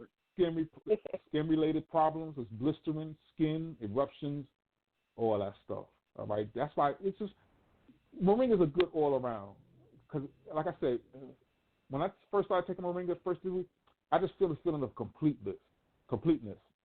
All right, because of all the nutrients it contains and whatever your body may have. You don't know offhand all the things your body is lacking, and you may not suffer all these symptoms. All right, so my thing is like preventive medicine is the best medicine. If I'm taking my moringa, I'm taking my turmeric, I'm taking my stuff every day, then I'm less likely to get anything because I don't want to deal with no doctors and no pharmaceutical industry, pills, none of that stuff. I don't want to. So I'm not going to wait till I get a situation where the doctor's telling me you got to take it or you're going to die type of stuff. I'm gonna take stuff now. You know what I'm saying? To prevent that. And that's really part of the problem. That's part of the problem. That's why, right. We die early. He's going to scare you into the pharmaceuticals. Oh, you don't take this, you're going to die in 12 months or something crazy. You got to take this, you're going to this and that or whatever. They scare you because that's money in their pocket. Imagine drug dealers, hanging out, selling crack or whatever, scaring you like, man, if you don't take this crack, you're going to die in about 12 months. You know what I'm saying? There's some crazy drug dealers. They're crazy. So if you don't want to deal with these drug dealers, then I suggest you get these things right here, like the colon cleanse. You take it and you cleanse that out because the colon, it forms these pockets. You should see the stuff that's in people's colons. It look alive. It got fur or whatever. Stuff that's in people's shoot. What? I know why they're sick. I'm like, clean that colon out. This stuff that's in here acts like a broom. Acai berry fruit powder is an antioxidant. You got the psyllium powder, which is like a broom. Basically, it just sweeps out the colon. It just, as it passes through, it's just sweeping it out. All right? You got slippery elm bark, aids in relieving gastric conditions. Aloe vera leaf powder soothes irritated areas of the digestive tract. We got irritated parts result from ulcerations, ulcers. The aloe vera soothes it. You got chlorella in here, helps the body in its natural removal of potential toxins from your system, helps strengthen the immune system. You got black walnut hulls powder, and in terms of parasites. Are you naming some of the different things? You said psyllium powder. You're saying in here. Are you talking about in the moringa? Colon cleanse. No, this is the colon cleanse. I'm reading now about the colon cleanse, right? How this is very important. It's very important to keep that colon cleanse because a lot of that bad food that you might happen to eat, it settles in there, and it gets stuck and encrusted into the walls, and people suffer colon cancer and all kind of stuff. If you take this on a normal basis, then you got all these things in there to deal with, cleaning and soothing the digestive tract. You got black walnut hulls powder. Black walnut hulls kill parasites. So many people talk about parasites. It's like a form of possession. You got parasites. You got parasites that are crazy. Never let no dog or cat or kitten or puppy lick you or your child in the mouth and get those parasites. You got parasites. You got parasites that will really take control of you. There's a parasite that cats carry called toxoplasma, and they pass to humans. Do you know that this parasite, almost like mind control, if it gets into rats, it originally is found in rats, but it's almost as if the parasite knows that the rat's life is too short for its life cycle. And so what it does, it makes the rat not fear cats. And they show pictures of rats, something from that that had that parasite, walk right up to cats, walk right up to it, and just get devoured. And now the parasite completes its life cycle in the cat, which lives longer, and they can complete it. I mean, these things think. These are programs. These are algorithms. That's why I say when I teach on Secret of Secrets, Akalia, is the science of these programs and these algorithms. We could change that. We could reconfigure any of them. We just got to tap in. We got the power. It's like Dorothy and the Wizard of Oz. She had the power the whole time on her feet to go back home. But she had to go through all that rigmarole, you know what I'm saying, with the Tin Man and all that crazy stuff, with witches and all that stuff, to come full circle back around to find out she had the power the whole time on her feet. That's like us. Right. We got the power, but we had to go through all this rigmarole, Matrix 4, all these wars, all this crazy stuff to come full circle right now to where we at right now, and realize that we always had the power. All right, so you got all these things in here. You got papaya fruit powder, which helps break down and aid digestion. A lot of times they'll tell you that if you have digestive problems, take some papaya. That's all inside this colon cleanse. Lycopene is a strong antioxidant as well. You got hyssop leaf. It's antimicrobial and antiviral. All right, so it's a good bet all around. We have also. What did you say about papaya? Did you say papaya? Yeah, papaya. Inside the colon cleanse is papaya fruit powder, and papaya helps with digestion. Even if you eat fresh papaya, I used to eat fresh. You actually get it fresh and just eat it. It's delicious, But it aids in digestion and all that stuff like that. All right. Then we have the chromate. Now, chromate contains chromium, and people think that natural metal chromium is only for diabetics or whatever. It's for everybody. Everybody needs those metals because they serve as a like a bridge. They're very important.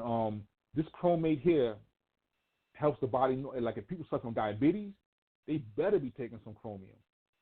And this right here promotes natural insulin function, promotes natural cholesterol levels. Very important. This as well as in turmeric because, again, remember I told you that cholesterol start building up because it's like the building blocks, like the bricks. And your body's producing all this insulin, stimulating the production of this cholesterol. So if you're not taking something for it, it's there. So you got to, if you're suffering from pre-diabetes or diabetes, you need this chromium. And you need this chromate, and you need the stuff dealing with the cholesterol. Promotes lean body mass, promotes healthy blood sugar, again. Promotes cardiovascular health. Those, again, who suffer from that, you're going to need this for your cardiovascular health. so you won't suffer from no heart disease and all that stuff like that. Healthy weight management and maximum energy. Gives you crazy energy. Now I'm gonna tell you something that what I do with these products. I take the moringa, I take the chromate, colon cleanse, and here you have the just the moringa capsules, and here is I want to touch on this, the turmeric curcumin extract, because I take this also, and for a couple of reasons. One, turmeric, if you see the turmeric root, only 3% by weight of that actual root is actually curcumin. Curcumin is what has all the healing properties in it. So really, you're just getting like maybe 2-3% curcumin. The rest is just woody substance, more or less. All right? So you want the pure curcumin. So this is the turmeric extract, the 100% pure curcumin. All right? Mixed with bioperine or pepperine or black pepper, which functions as a catalyst to whatever herbs it come in contact with. So what I do is I take my turmeric, I take all of them at the same time, usually after a meal or before a meal or whatever. And what happens is that the bioperine function as a catalyst not only for the curcumin in the turmeric extract, but if I take the moringa with it, if I take the chromate, all those herbs and spices are activated and catalyzed as well by the bioperine. So I would suggest to make any of your herbs or whatever much more powerful and work faster and quicker, you get the turmeric curcumin extract with the bioperine. You'll be getting the benefits of this, and you get the bioperine to take with any other stuff that you're taking and make it work faster and better. All right, and that's the curcumin extract, the turmeric curcumin extract with the bioperine. Bioperine is basically black pepper. It will just like red pepper. It acts like a catalyst to whatever it's in contact with. And so I take these all at the same time. I just took some not too long ago of this turmeric there. All right, so that's something that's very good to activate and catalyze the different things. Then you have also Garcinia cambogia. All right, and on each one I have below it, it says benefit. If you scroll down from the page, it says benefits, and it'll tell you what the benefits of each thing is. All right, and one of the benefits of Garcinia cambogia is it will help you with your mood, and eventually, and sometimes lead to the following benefits: appetite suppressant. You'll feel less hungry and have less cravings, crazy cravings. Blocks fat production by positively charging the way liver converts sugars you consume in virtually all foods. Yes, even the healthy vegetables, fruits, and dairies contain sugar that could be converted into fat, but the HCA prevents that from happening. All right, so for those, like a lot of people now who, working on losing weight and stuff like that, especially as they get older, this Garcinia cambogia is very useful. It was featured on Dr. Oz, as well as Moringa was also featured on Dr. Oz as well. That helped it go mainstream for a lot of people, elders, who were scared or whatever. And it's like when they hear it on Dr. Oz, it's legitimate now, So Garcinia cambogia, he swear by that on there, and the turmeric and Moringa. All right, so these are just some good stuff. African mango. All right, we got some African mango up there. Benefits on that show how beneficial effects for diabetes and obesity, as well as analgesic, antimicrobial, antioxidant, and GI, gastrointestinal activity. All right, and so just read through the different things in here, the effects on cholesterol, and again, too, the turmeric is excellent for the cholesterol as well. All right, and here I got all the different things about anti-inflammatory, inflammation. Inflammation serves its purpose. Like when you you bang your thumb with a hammer or something stub or whatever, you get that swelling, whatever. That's your immunity at work there. But when inflammation stays around for too long, then it can be dangerous to cause other problems. So it's good, like a Band-Aid, good to, but you keep it, if it stays in that state too long, then you have problems. So anything that's anti-inflammatory, you want to get your system turmeric, moringa, anything that's anti-inflammatory, get a hold of it because it'll deal with inflammation. All right? Mm-hmm. And so any questions? Audience, anybody? Man. Well, usually, like I said, I would have to see if there are any questions. Let me take a look.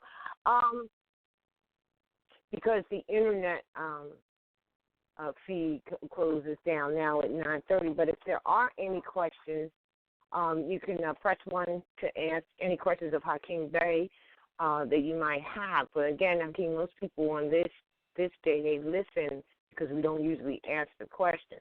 But I had one myself. Well, let's see. There is somebody that has a question. Huh? Yes. I just wanted to say, I do have a question here. Someone does have their hand up, so I'm going to get them. But I wanted to say, I was on.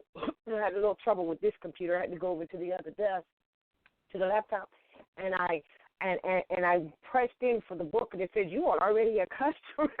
I think you might have sent it to me, and I missed it from the last time I ordered, because I'm also in the process of ordering, and I'm going to order that colon cleanse that you mentioned. So I'm in the process of doing that right now. I just forgot what my password was, so I've got to, you know how they send you the link and say what you, because you're a recurring customer or whatever. So I'm going to do that. Yeah. Yeah. But, if you or anybody have any problems, just let me know, and I'll correct it or make sure that you're able to get it. The book. So if you can't find it, it should have sent you the link already. If you didn't, let me know and I'll just send it to you. All right. I will do that. Keep it a secret. Yeah, because it's all in one email. It's all in one email. Both of those links. So I'll make sure that you get both of them. Yeah. And I see yours. It says password reset. All right. Yeah. WholeEarthBotanics.com is the website for the internet listeners who are going to be going down, but the phone listeners are still here.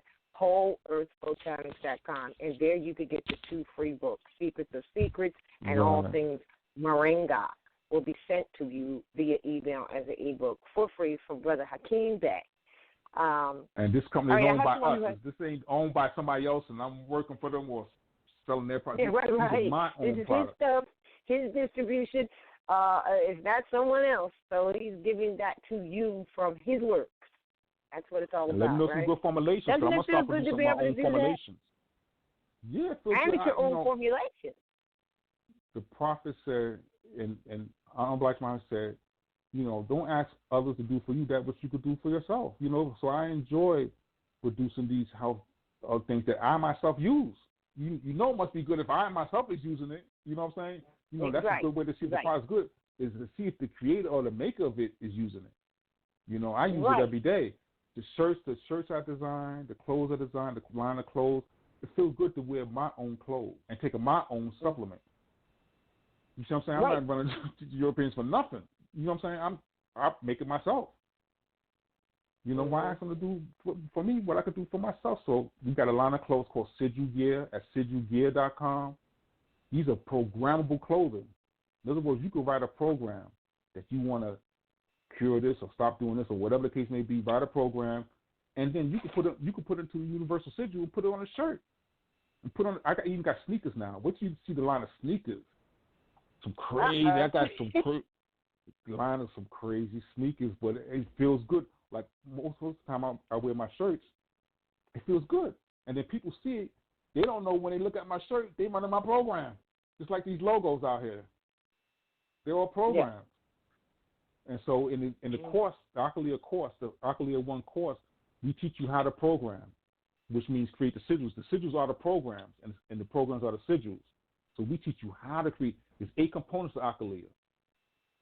Creating sigils is just one component. Meditation is another component. So in the course, we talk about all the components, all 8 components of Akalia. And if you learn how to utilize and implement all 8 of these components, you will become a master of self. And to be a master of self is a master of everything else.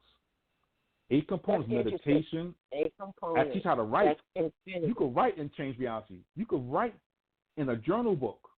I call it the Who's Writing. You could write in a journal book and change your reality. I wrote programs that just manifest. Some manifest. See, time is always an element, but they will manifest. You got to stay strong.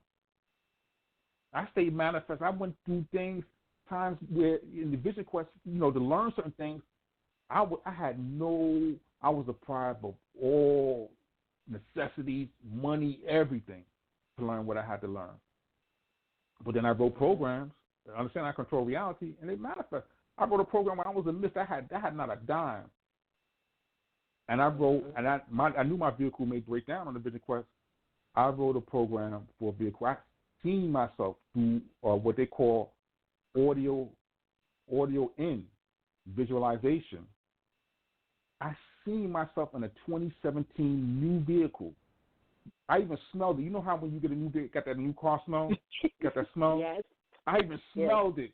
What am I driving right now? Exactly what I programmed for. Exactly what I programmed for. Smell and all. That's why you got to visualize. I told my daughter before she go for a road test, car test, I said, visualize. I said, you might only be able to pay for one driving lesson this week. You could take unlimited lessons in your head and join your meditation. I just go by writing down all the steps. First, get into the car. Put the car, make sure the car's in park. Put my seatbelt on. I told her put everything in a row, and then visualize it over and over again. You keep getting in the car doing the same part. You couldn't pay for all that. The visualization is just like the real deal. Then when you get in the car, you less nervous, which counts for a lot when you go for your road test, and you got the whole procedure down pat. You just go down the checklist in your mind. So we got to learn visualization. That's one of the techniques. Vocalization. Learning how to vocalize, how to take the sigil and put it into a vocalization way that you could vocalize it. Hand sigil, using your hands. People are 3 different modalities. Some people are more lean towards seeing or visual. Some lean more towards audio or hearing. And some are tactile, hands-on. In Akalia, we cover all 3 of those in the 8 components. All 3 of those modalities is addressed so that you become balanced. In other words, your goal is to be able to practice all of these elements, the meditation, the journal writing. This is how you begin to take control of self. Remember I said, if you don't take control of your mind, somebody else is.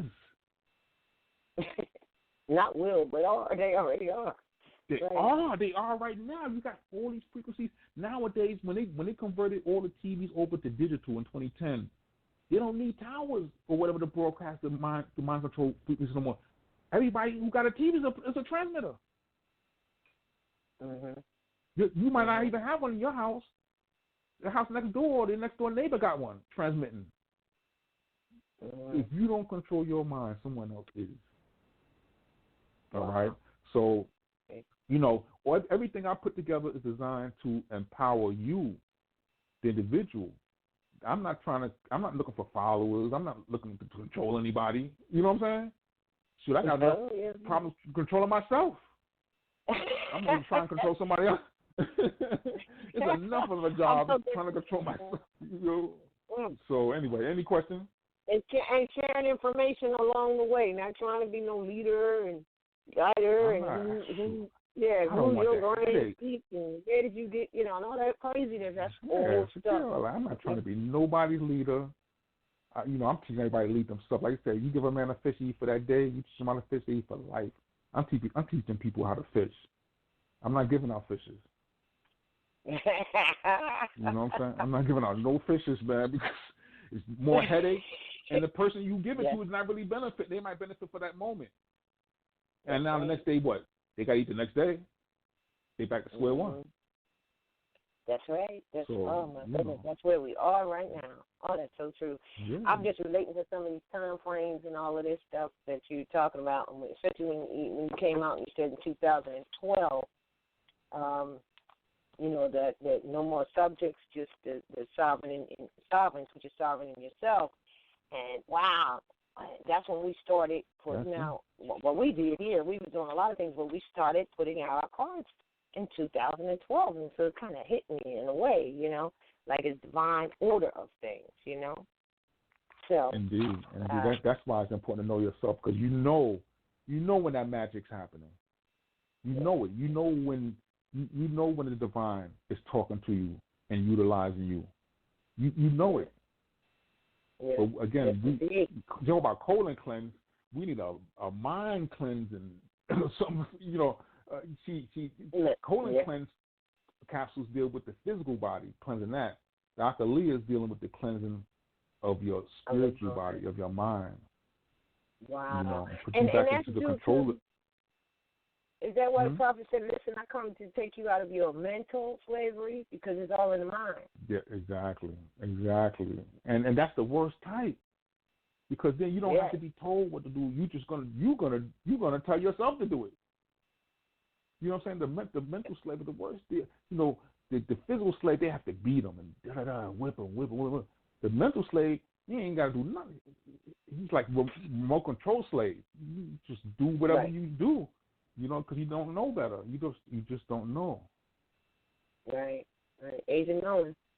All right. So let's see. There are 3 people or so with their hands up. Have a question for you. So hold on a moment here, and let me pull them in. Let's see. We have 90. Wait a minute. Hold on. Who is this? Yeah.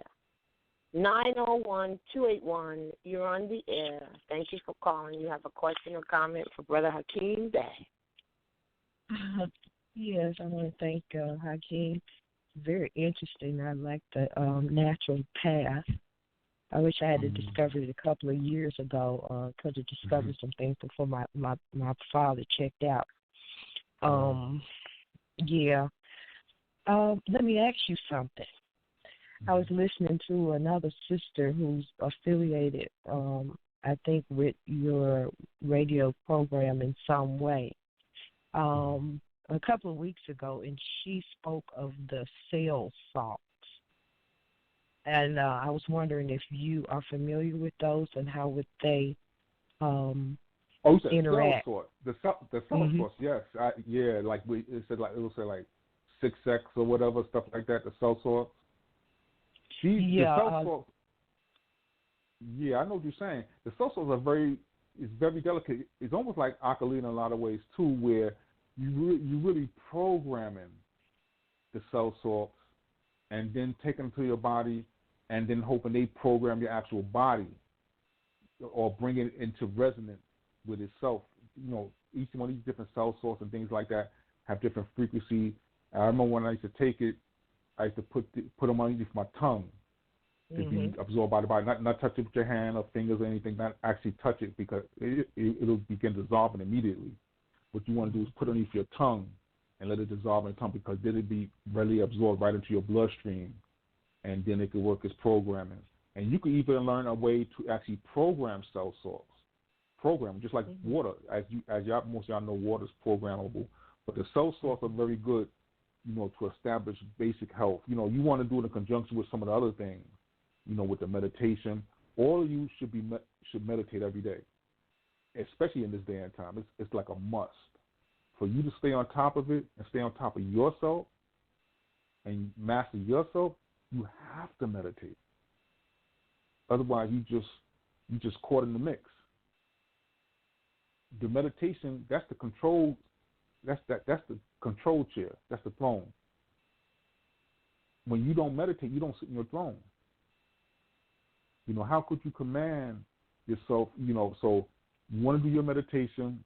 You got your diet. You got the cell salts, so on and so forth. You want to do all these things in the combination, because your body, your particular body, may respond better to this than that, and that goes for each person. Each person got to study self and see what's conducive for yourself. See what works, what don't work. When I take this, nothing happens. When I take this good thing happens. Study yourself. And do these things in conjunction. Yes. That's what I wanted to ask you, because I know I just recently only been taking the cell salts for about a week, and I heard what you said about the moringa seed and using the moringa seed like in a liter of water.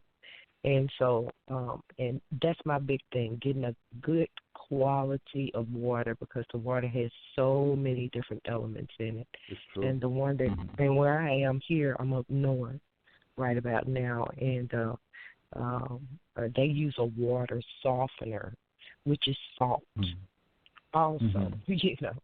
And so it's and you got chlorine in that water and all kind of stuff. Yeah. So I'm getting, you know, basically I make sure I have bottled water all the time. But to get those moringa seeds, I think would also help to balance out what I'm trying to do. Well, what I'm doing, you know. Definitely. Yeah, I'm gonna look into getting some more seeds. I had some seeds. I got some like my personal stash. I'm looking to get some more of the seeds. Because the seeds, again, like you said, it'll strain. What you do, the seeds purify the water through flocculation. So what it'll do is that when the seed is mixed into the pint of water, whatever the case may be, it'll start binding with the more coarser elements. And then what you do is strain the water. All the coarse elements will stay stuck, bound to the moringa left behind. And the water will be crystal clear. The water will be clear because all that other impurity that's floating around in there is going to bind itself to the moringa seed particles, and then you strain that part out. Do we strain it with like cheesecloth? Yeah, that's what I used to use. I used to use cheesecloth, and then you could get cheesecloth with different types of thicknesses for the stuff to pass through. But the cheesecloth is really good. See, with the cheesecloth, you could start off with any thickness, and then you could just double up, triple up, whatever to your own liking. You know what I'm saying? Last question. Yeah. Last question. I heard you say that a lot of the moringa plants are in trees. They're in Africa, like three-quarters of them maybe. But then there are several that we have here on the American continent. I believe you said in the southern areas. Yeah, the Caribbean, it grows wild. You know, people tell you from Jamaica, Philippines, it grows right in their backyard. You know what I'm saying? You know, that's the Moringa oleifera plant. That's the most ones that you will find here in this hemisphere, really around the world being used. But the other ones, like 9 of the 12 Moringa species is found in the region of Kenya and Ethiopia. Eastern Africa is found in that region and nowhere else. You know, but our main concern in terms of the ones that we and most of the people take is the Moringa oleifera, which is the one that we carry. That's the most popular brand with the most nutritious, the most studied plant, you know, studied by Johns Hopkins, all that stuff. So let me ask you this. Has anybody ever, I mean, I'm sure you have, but I was wondering because I'm real deep into getting into, I like to walk through the forest and woods and all of that stuff, and I got a lot of that stuff going around here. As a matter of fact, every day when I get up, that's one of the first things I do. I go in the back, you know, towards the east. Actually, it's the southeast, and and I sit there for a period of time, like you said, doing the meditation, you know, clearing my eyes, and you know, and that type of thing. But also, I take the time to walk through the forest and, you know, and notice the beauty. So this is what I'm getting ready to do. I want to find out what them trees look like. Ain't no telling where you get. If you got 12 different you could grow them. Where you at? What state you in? Right now, I'm up like D.C., Maryland, Virginia area. Believe it or not, you could actually grow moringa there, but you got to bring it. What you got to do is like plant them in big pots that you could drag in the house in the wintertime when there's a freeze, because the plant, it could survive a frost, but it won't survive a deep freeze. So when the winter comes, you bring them all indoors to a designated area in big pots, and then when the spring comes again, you just pull them back out. And they grow fast. If you take the seed and plant it, you'll have a tree 20, 30 feet tall in 2 years. That's how fast it grows. So I mean, this plant is incredible. It's an incredible. There's more I could say about it, but it's just an incredible plant. The main thing is that you just want to get this thing in your system, and the most potent part is the capsules where we have the dried moringa leaf, and this is just the leaf from the tree. This is just the leaves dried up and powdered. That's it. There's no extra stuff put in it. Dried up leaves. And you have that on the website now? Yeah, when you go to Whole Earth Botanics, you can get both the book. You're going to get links for both books. I already sent my email. I got the book now. I got it like right now. All right, so you guys are real good on that. Yeah, it's for real. It's a really good thing. Like I said, the proof is in the pudding. I tore the cartilage in my shoulders and everything. Lifting weights and stuff like that. Nothing will work for years. I did moringa 3 weeks, gone. Swing my arm 360 degrees, so it helps in the body healing itself. Because again, the body got the nutrients that it needs to heal. All it needs is the nutrients. You try and run your car with. Mm-hmm. You telling the truth. And then I'm going to get out the line because I heard, and I don't know what the sister's name is, but she's been real patient and very accommodating.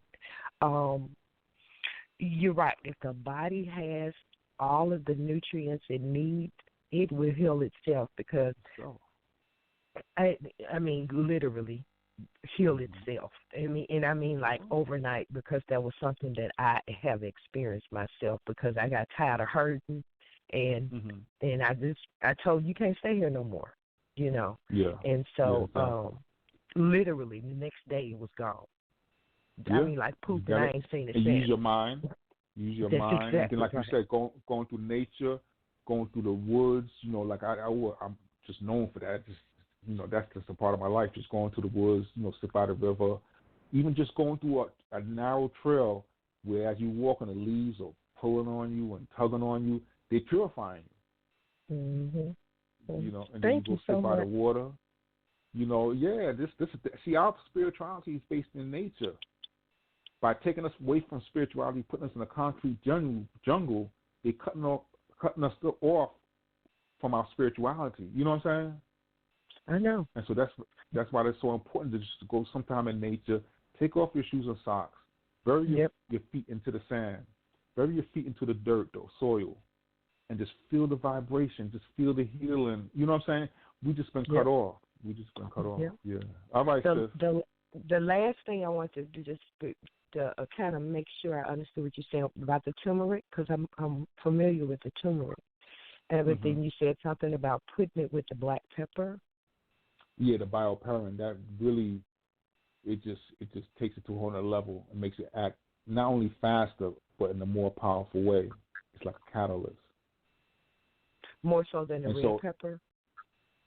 Or the cayenne? No, I wouldn't say more so. It just does it maybe, let's say, a different way, but see, what I like to do, since the bioperine, because people have the red pepper, the cayenne pepper, but they usually use it in different ways, you know what I'm saying? But in terms of the bioperine with that, it's really good thing because I like to combine it with the other stuff so that I'm using the same bioperine, but I'm using it to activate other stuff as well.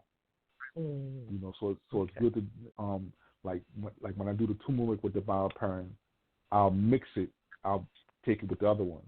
So I'm getting really it's almost like the other ones got bioperine in it too. You know what I'm saying? Okay. Thank you so much. I really appreciate everything you shared with us today. I mean, a wealth of information and knowledge, and a lot of this information is in your book too, right? Yeah, it's in the books, the courses that we have. I'm going to be doing mastermind sessions soon, like I used to do with the students. And when we did our mastermind sessions, we did it in Matrix 5 virtual world that I created.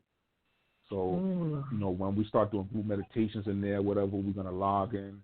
And then, like, I had one group meditation room that was in the clouds in the sky. And the only way to get there is either to fly there or transport there. So you'll see more about that. Yes. It was fun. I we got some pictures, maybe some video footage of doing a group meditation, which is very fun. So I'm gonna be opening up Matrix 5 very soon too. So all y'all stay tuned. And I'm going to be doing different events in Matrix 5 because we had shopping malls in there. You can put your store in there. We got movie theaters in there. We got 4 region college campuses in there. Just waiting, So once we get it rolling, if y'all want to hold an event or do an event in there, see, the beautiful thing about doing events in Matrix 5, they could be anywhere in the world and participate. So, I will be talking more about that. All right, Thank sis. you Peace. so much. You take care, peace. All right, sister. Yes, Mother, I'm Sister Roz, and I just want you to know I really appreciate your call. Thank you so much. Oh, have a wonderful evening. Thank you, Sister Roz. You too. All right. All right, peace and love. Peace. All right, let's see. We have 719-964. You're on the air. Do you have a question or comment for Brother HaRLEM? Yes, I do. This is Brother Bukhari Bey. Calling wow. Peace. Mm-hmm. Just a wonderful show, and thanks, Mother Roz, for having Brother Hakeem on the show. I recently purchased the saffron, turmeric, and moringa, so I'm trying that out, and I want to ask you just a couple of other questions real quick. And, okay, the first question is, what do you think about pea protein and like rice protein as a supplement for vegetarians?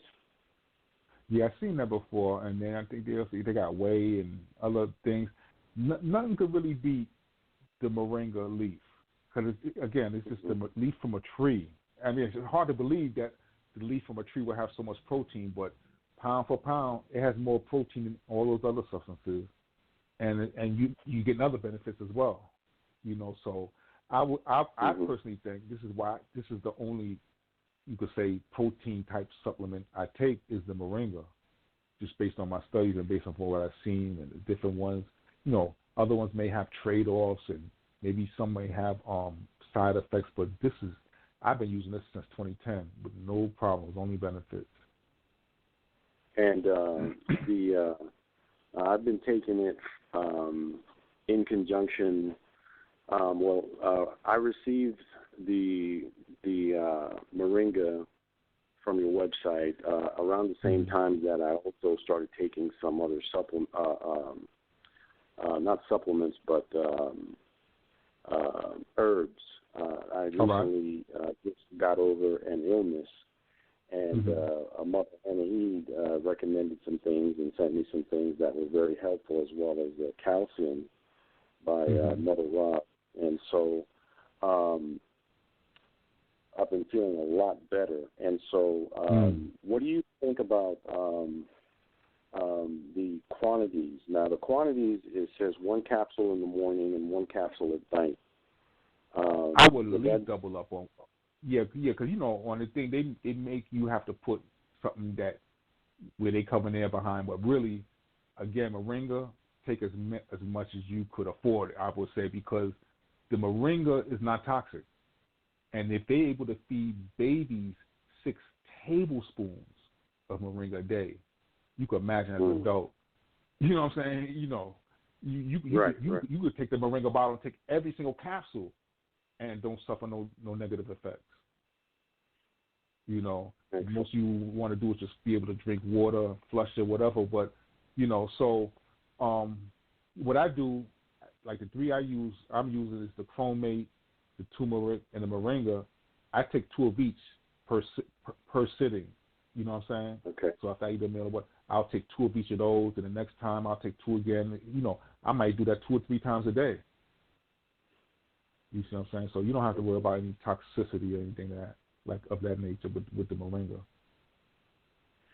Oh, wow. Okay. All right. The last question that I have for you is I would like to I tried it once before, but it never worked. And that was about a year ago. But I would I think that I jumped the gun on a couple of steps. I was so excited. But I would love to, take part in the virtual scenario. Yeah, definitely. Yeah, it's gonna be free. What I'm gonna do some free events and some free things where you can come in and work on your avatar.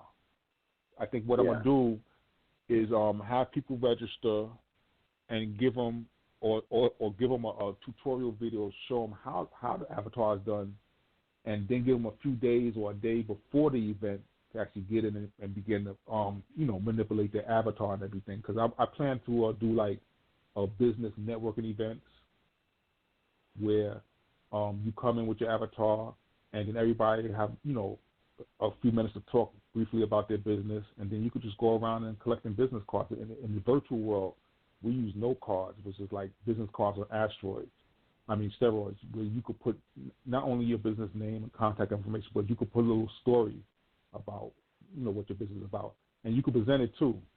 So we're gonna have different things going on. Sometimes I'll do little trips for children. I'm gonna be doing things with the homeschoolers as well.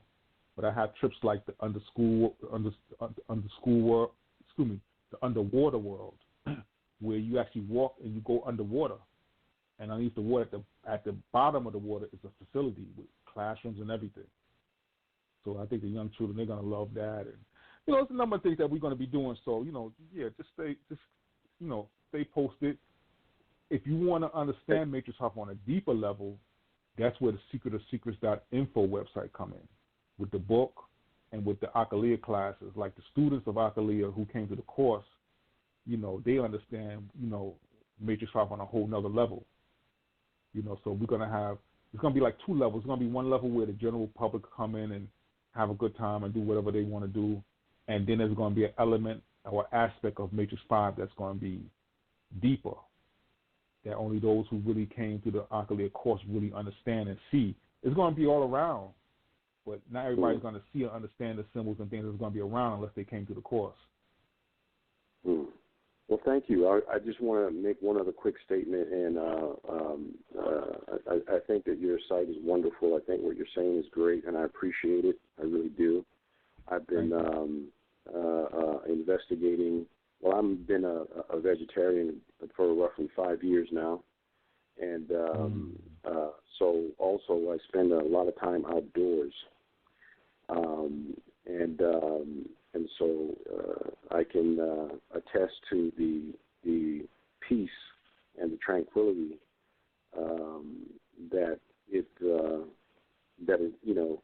that you can utilize once you're out there, or take part in, like meditate and so on and so forth. Actually, just here real quick, I'm near the corporate state of Colorado Springs. So it's mountains and hills out here. And, I've been to Colorado. I loved it. I loved it out there. I just love nature in general, but Colorado got some nice places. You right there on the the Continental Divide.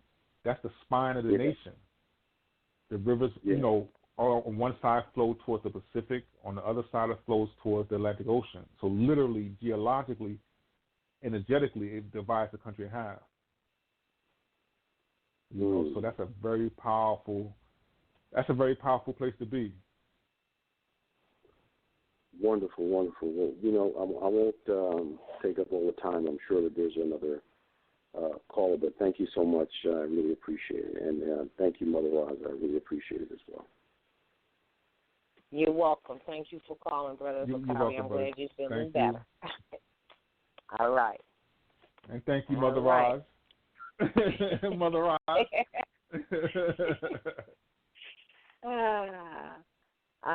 Let's see. We have one more. I think I had two more callers. Hold on a moment.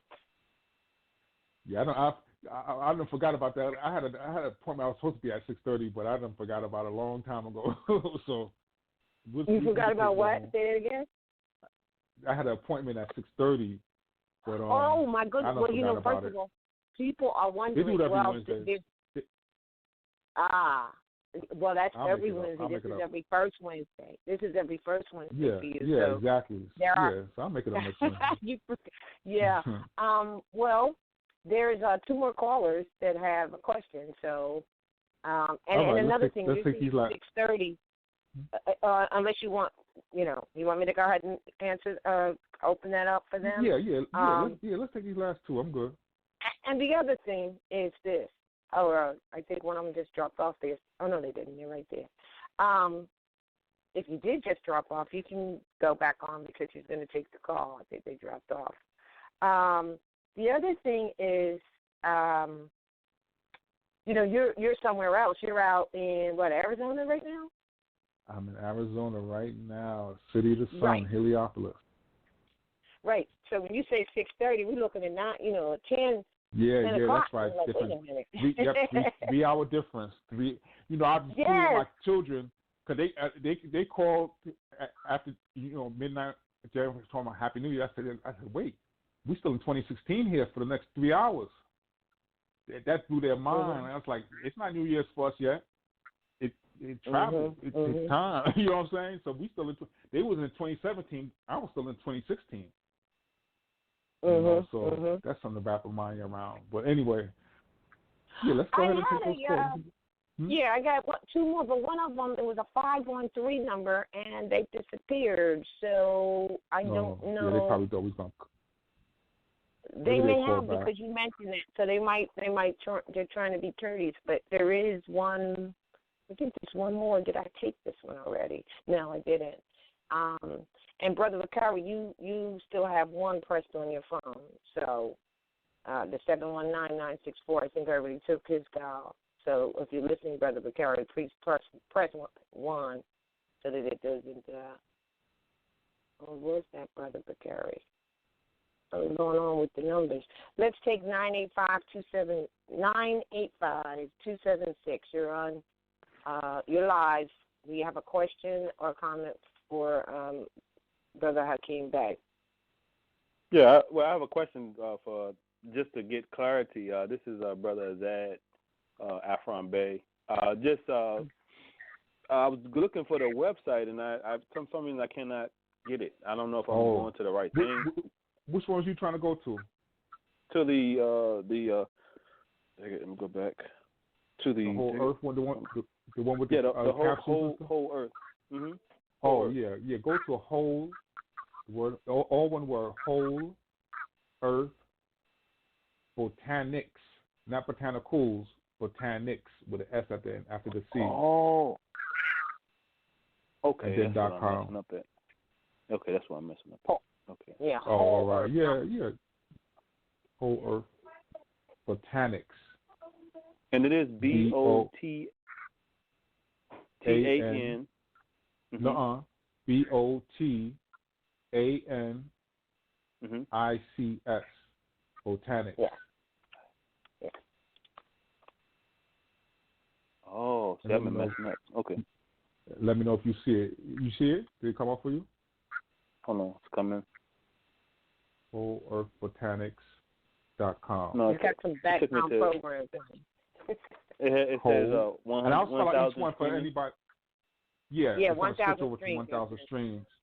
Because 1,000 streams is like the umbrella under which all of it. So the initial domain is Whole Earth Botanics. So when you press that, it'll get to a 1000streams.com website address. Yes. Bookmark that just now. All right. Good. All right. Okay. Thanks. Any other questions? No. This absolutely. You all, especially that when you talked about the going in space, and I actually had a chance to listen to William Cooper, the what was it? The Behold the Pale White Horse. Yeah, Behold the Pale Horse. Yep. Yeah, that's crazy. Yeah, we got to do another one on that. The whole flat Earth thing and the way people's been deceived. That is going to blow people's mind. I did a 2-part lecture on that before. It's on YouTube. I can't remember the address for it or whatever, but yeah, that's going to blow people's minds. It's going to be like, how could you lie about the very Earth that we walk on every day? And how was I believing that? You know what I'm saying? That's going to be a shocker, but it just shows you the degree to which this whole civilization is fake, is false. And this is the reason why we as humans, that we're not living and expressing our true ability in this world. is because it's just fake. It's false. They have us living a lie, literally. Mm-hmm. You know, and it's crazy. But we'll hopefully next time we'll talk a little more about that. We're gonna be talking about we talk about that all the time when we do our mastermind. Let me give you the other website, secretofsecrets.info. That's where the Akalia courses and information is at as well. Secret of secrets, plural, with the S at the end, .com, .info. I got that one. I think you were on last time. But I can tell you what you did. I think you're the actual reason that I even checked out that William Cooper, because there's a you did a video. I think I know it was older, but it was from YouTube, and I said, man, just a whole slew of information that you had. It was like I had to pull out a big old book and just start jotting down notes because it was crazy. It is crazy. That's the empowerment. Yeah. That's the empowerment. That's what I love to hear. That's the empowerment. Like I said, knowledge is power. That's the empowerment. I'm not, like I said, I'm not looking for no follower. I don't want to be leader. None of that. I just want to share the fruits of my research and what I learned, so that others could benefit from it. I don't want to, I don't want followers, because the new world's not going to be. It's not going to be like that. Where you have followers. Everything's going down to an individual level. Everybody's going to be a sovereign individual, and then you're going to work together in cooperation with other sovereign individuals. But the core unit is going to be the sovereign individual. That's going to be the main, like the main element, like a atom, around which you form molecules and so on. But the basis is going to be self. That's going to be the basis. But we talk more. We go deep. When we have the mastermind sessions, we're going to start having the mastermind and group meditations. Like when we do the group meditation, which, is based on different brainwave frequencies, like 8 hertz and 10 hertz. After we do the meditation and we talk and we build, it's on a whole nother level. Because all the minds link up and form a network, become one. And then we go deep, and then I say, anybody have any questions? Nobody got no questions, because everybody understands it. It just clicks. It's like when we meditate and we have a mastermind session, nobody has no questions, because it just clicked. Everybody's one. There was times where two sisters on 2 separate occasions described what I was seeing out of my eyes in the room that I was in. They described it through my eyes. This is where we talk about the mastermind, where we become one mind. So we're going to be doing that with the group meditation thing coming up very soon. And it's powerful. When you do that meditation, you get into that alpha state, and you find yourself behind the control panel of life, you're going to be like, wow, this is real. That's what my wife said a long time ago when we first met, and I took her astral traveling, and she came back into her body. She was like, wow, this is for real. She was crying and everything. I was like, yeah, this is real. It's one thing to read something in a book. It's another thing to experience it. I love it. Right now, I don't have no book. I had a big book library. Whole living room wall was nothing but pure books. I can't remember the last time I was on this vision quest since 2014. I don't think I've read one whole book. The only book I read was the Book of Self. You the book sealed with 7 seals or 7 chakras. Open it. Very interesting read. All right. So yeah. Boils down to know thyself. That's what it boils down. You the book.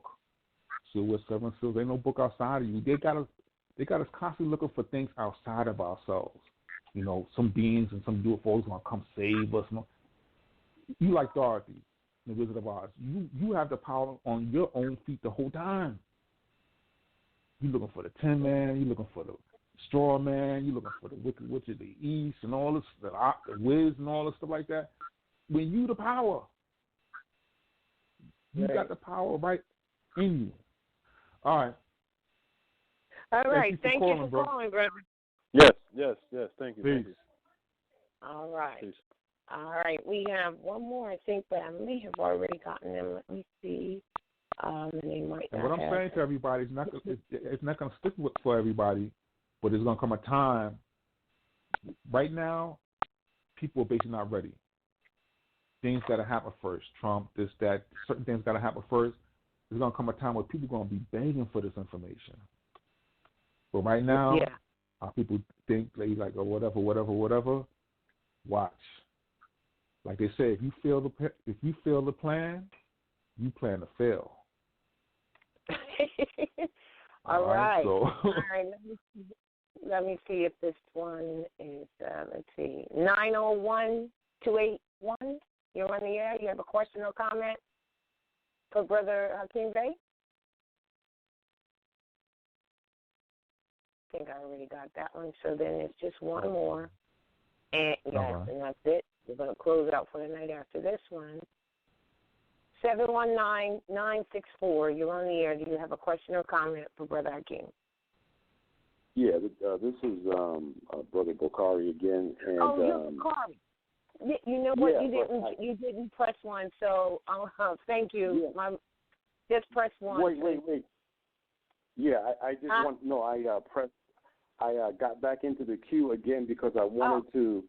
I don't know if I'll ever have an opportunity to tell the brother, but I wanted to tell Brother HaRLEM that his work, the Moorish paradigm, was instrumental in me starting to look at things, in terms of like the history associated with Moorish science. And I just wanted to tell you that like anytime that I, hear the music, from the Moorish paradigm, it has, look, that stuff, like if I hear that music, it takes me to that mind. Yeah. When I made it at the time, it was like a whole other paradigm. You know what I'm saying? I guess it's conveyed in the music, but for me, it was a paradigm shifter. It's like while I was producing these works, I was in the Nagual. You know what I'm saying? It was, so it stands on itself. People who go through the Journal of Moorish Paradigm, they will experience it as well because truly the ancestors was with me the whole time. I was doing the research for these journals and stuff like that. It's like the divine would just snatch me up, and it was magic. It was a blessing, So yeah, thank you for that. Your comment tell me you picked up on it, man, and you was feeling what I was feeling while I was producing it. I'm like, wow. I'm like, oh man, I'm in a Nagual, because it really changed my paradigm, and I had to adjust. And that period of adjustment is when you're in the Nagual. The ancestors here, they call it the Nagual.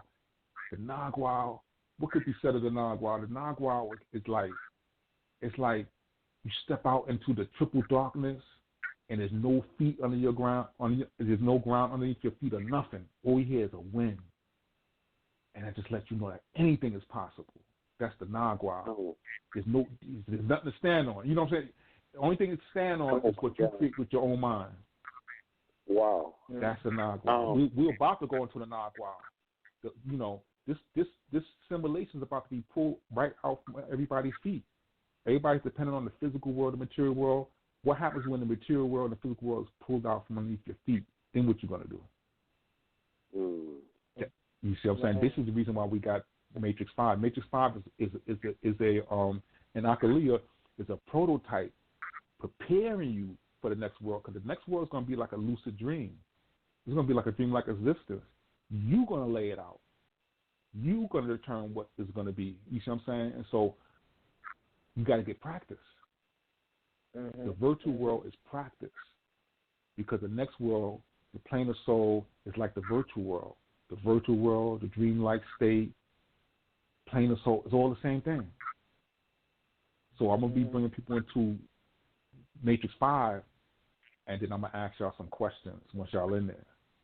It's going to bug you out, and you're going to have to think about it. You're going to have to think about it. You're going to be like, wait, huh? Like I asked the students one time, we was in the mastermind. I said, there's eight of us in here right now, right? I said, we all log out of Matrix 5 right now, does Matrix 5 exist? I'm not even going to say the answer to that right now. I'm just going to let y'all think about that for a minute. We were all logged into Matrix 5 one night, and we were all sitting in a circle. I said, now, each one of us, let's log out. And if we all log out, does Matrix 5 exist?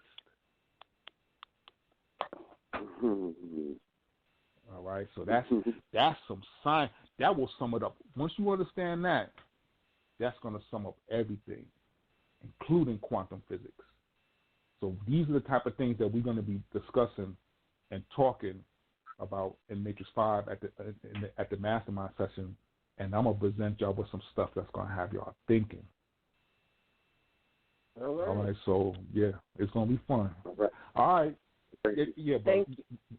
All right, peace and love. Thank you for calling, Bakari.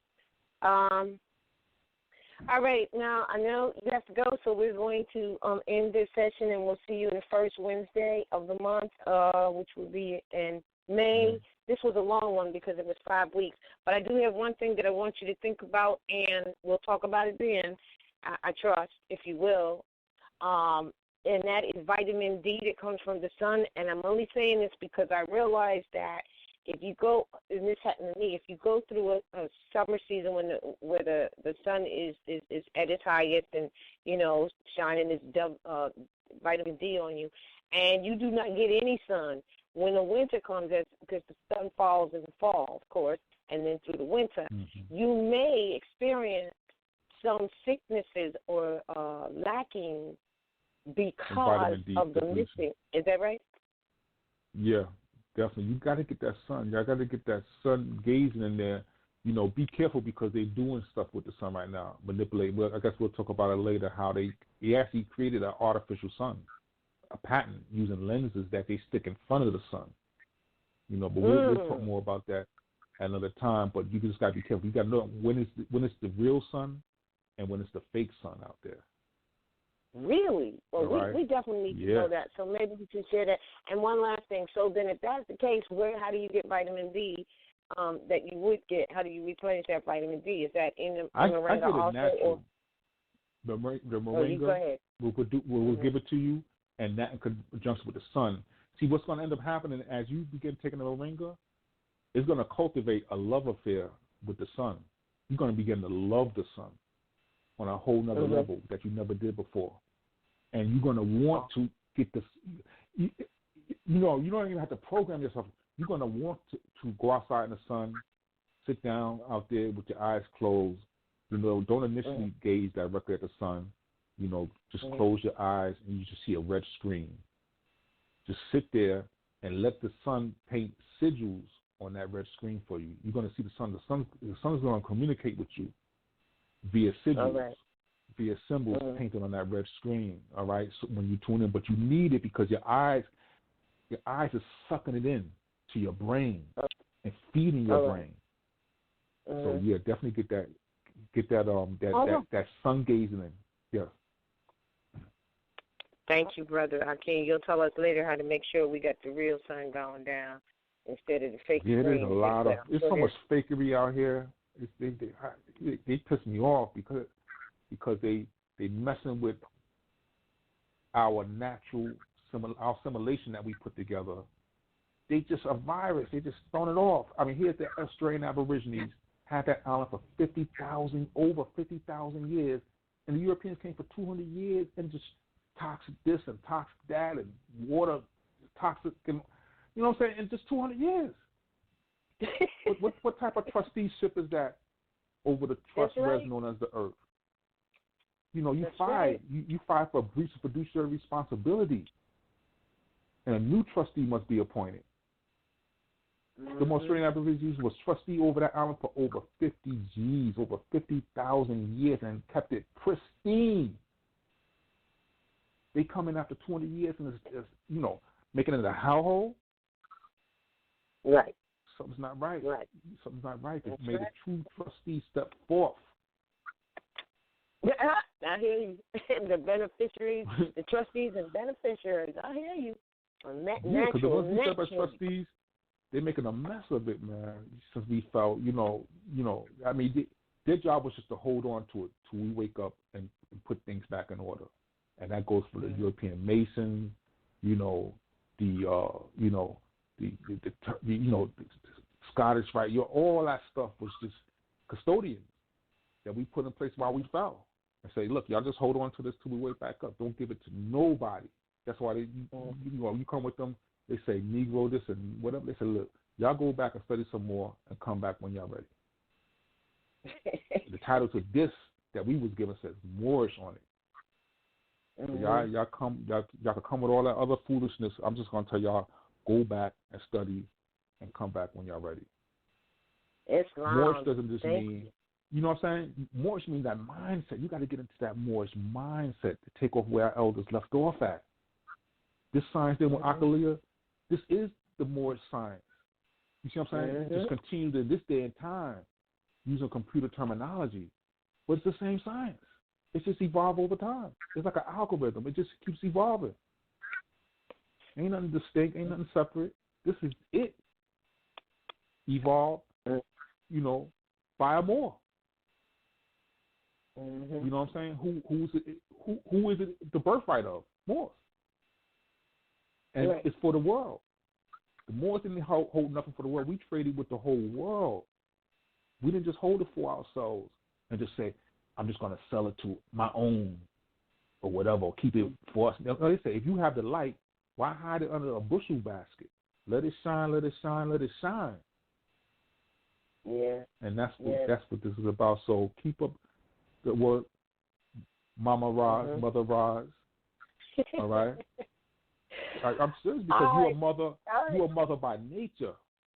Ain't nothing you had to, learn or whatever. That's your nature. All the mothers. That's why it's so important to get with this so that they can start, from birth, dealing with birth rights, and they're giving the birth.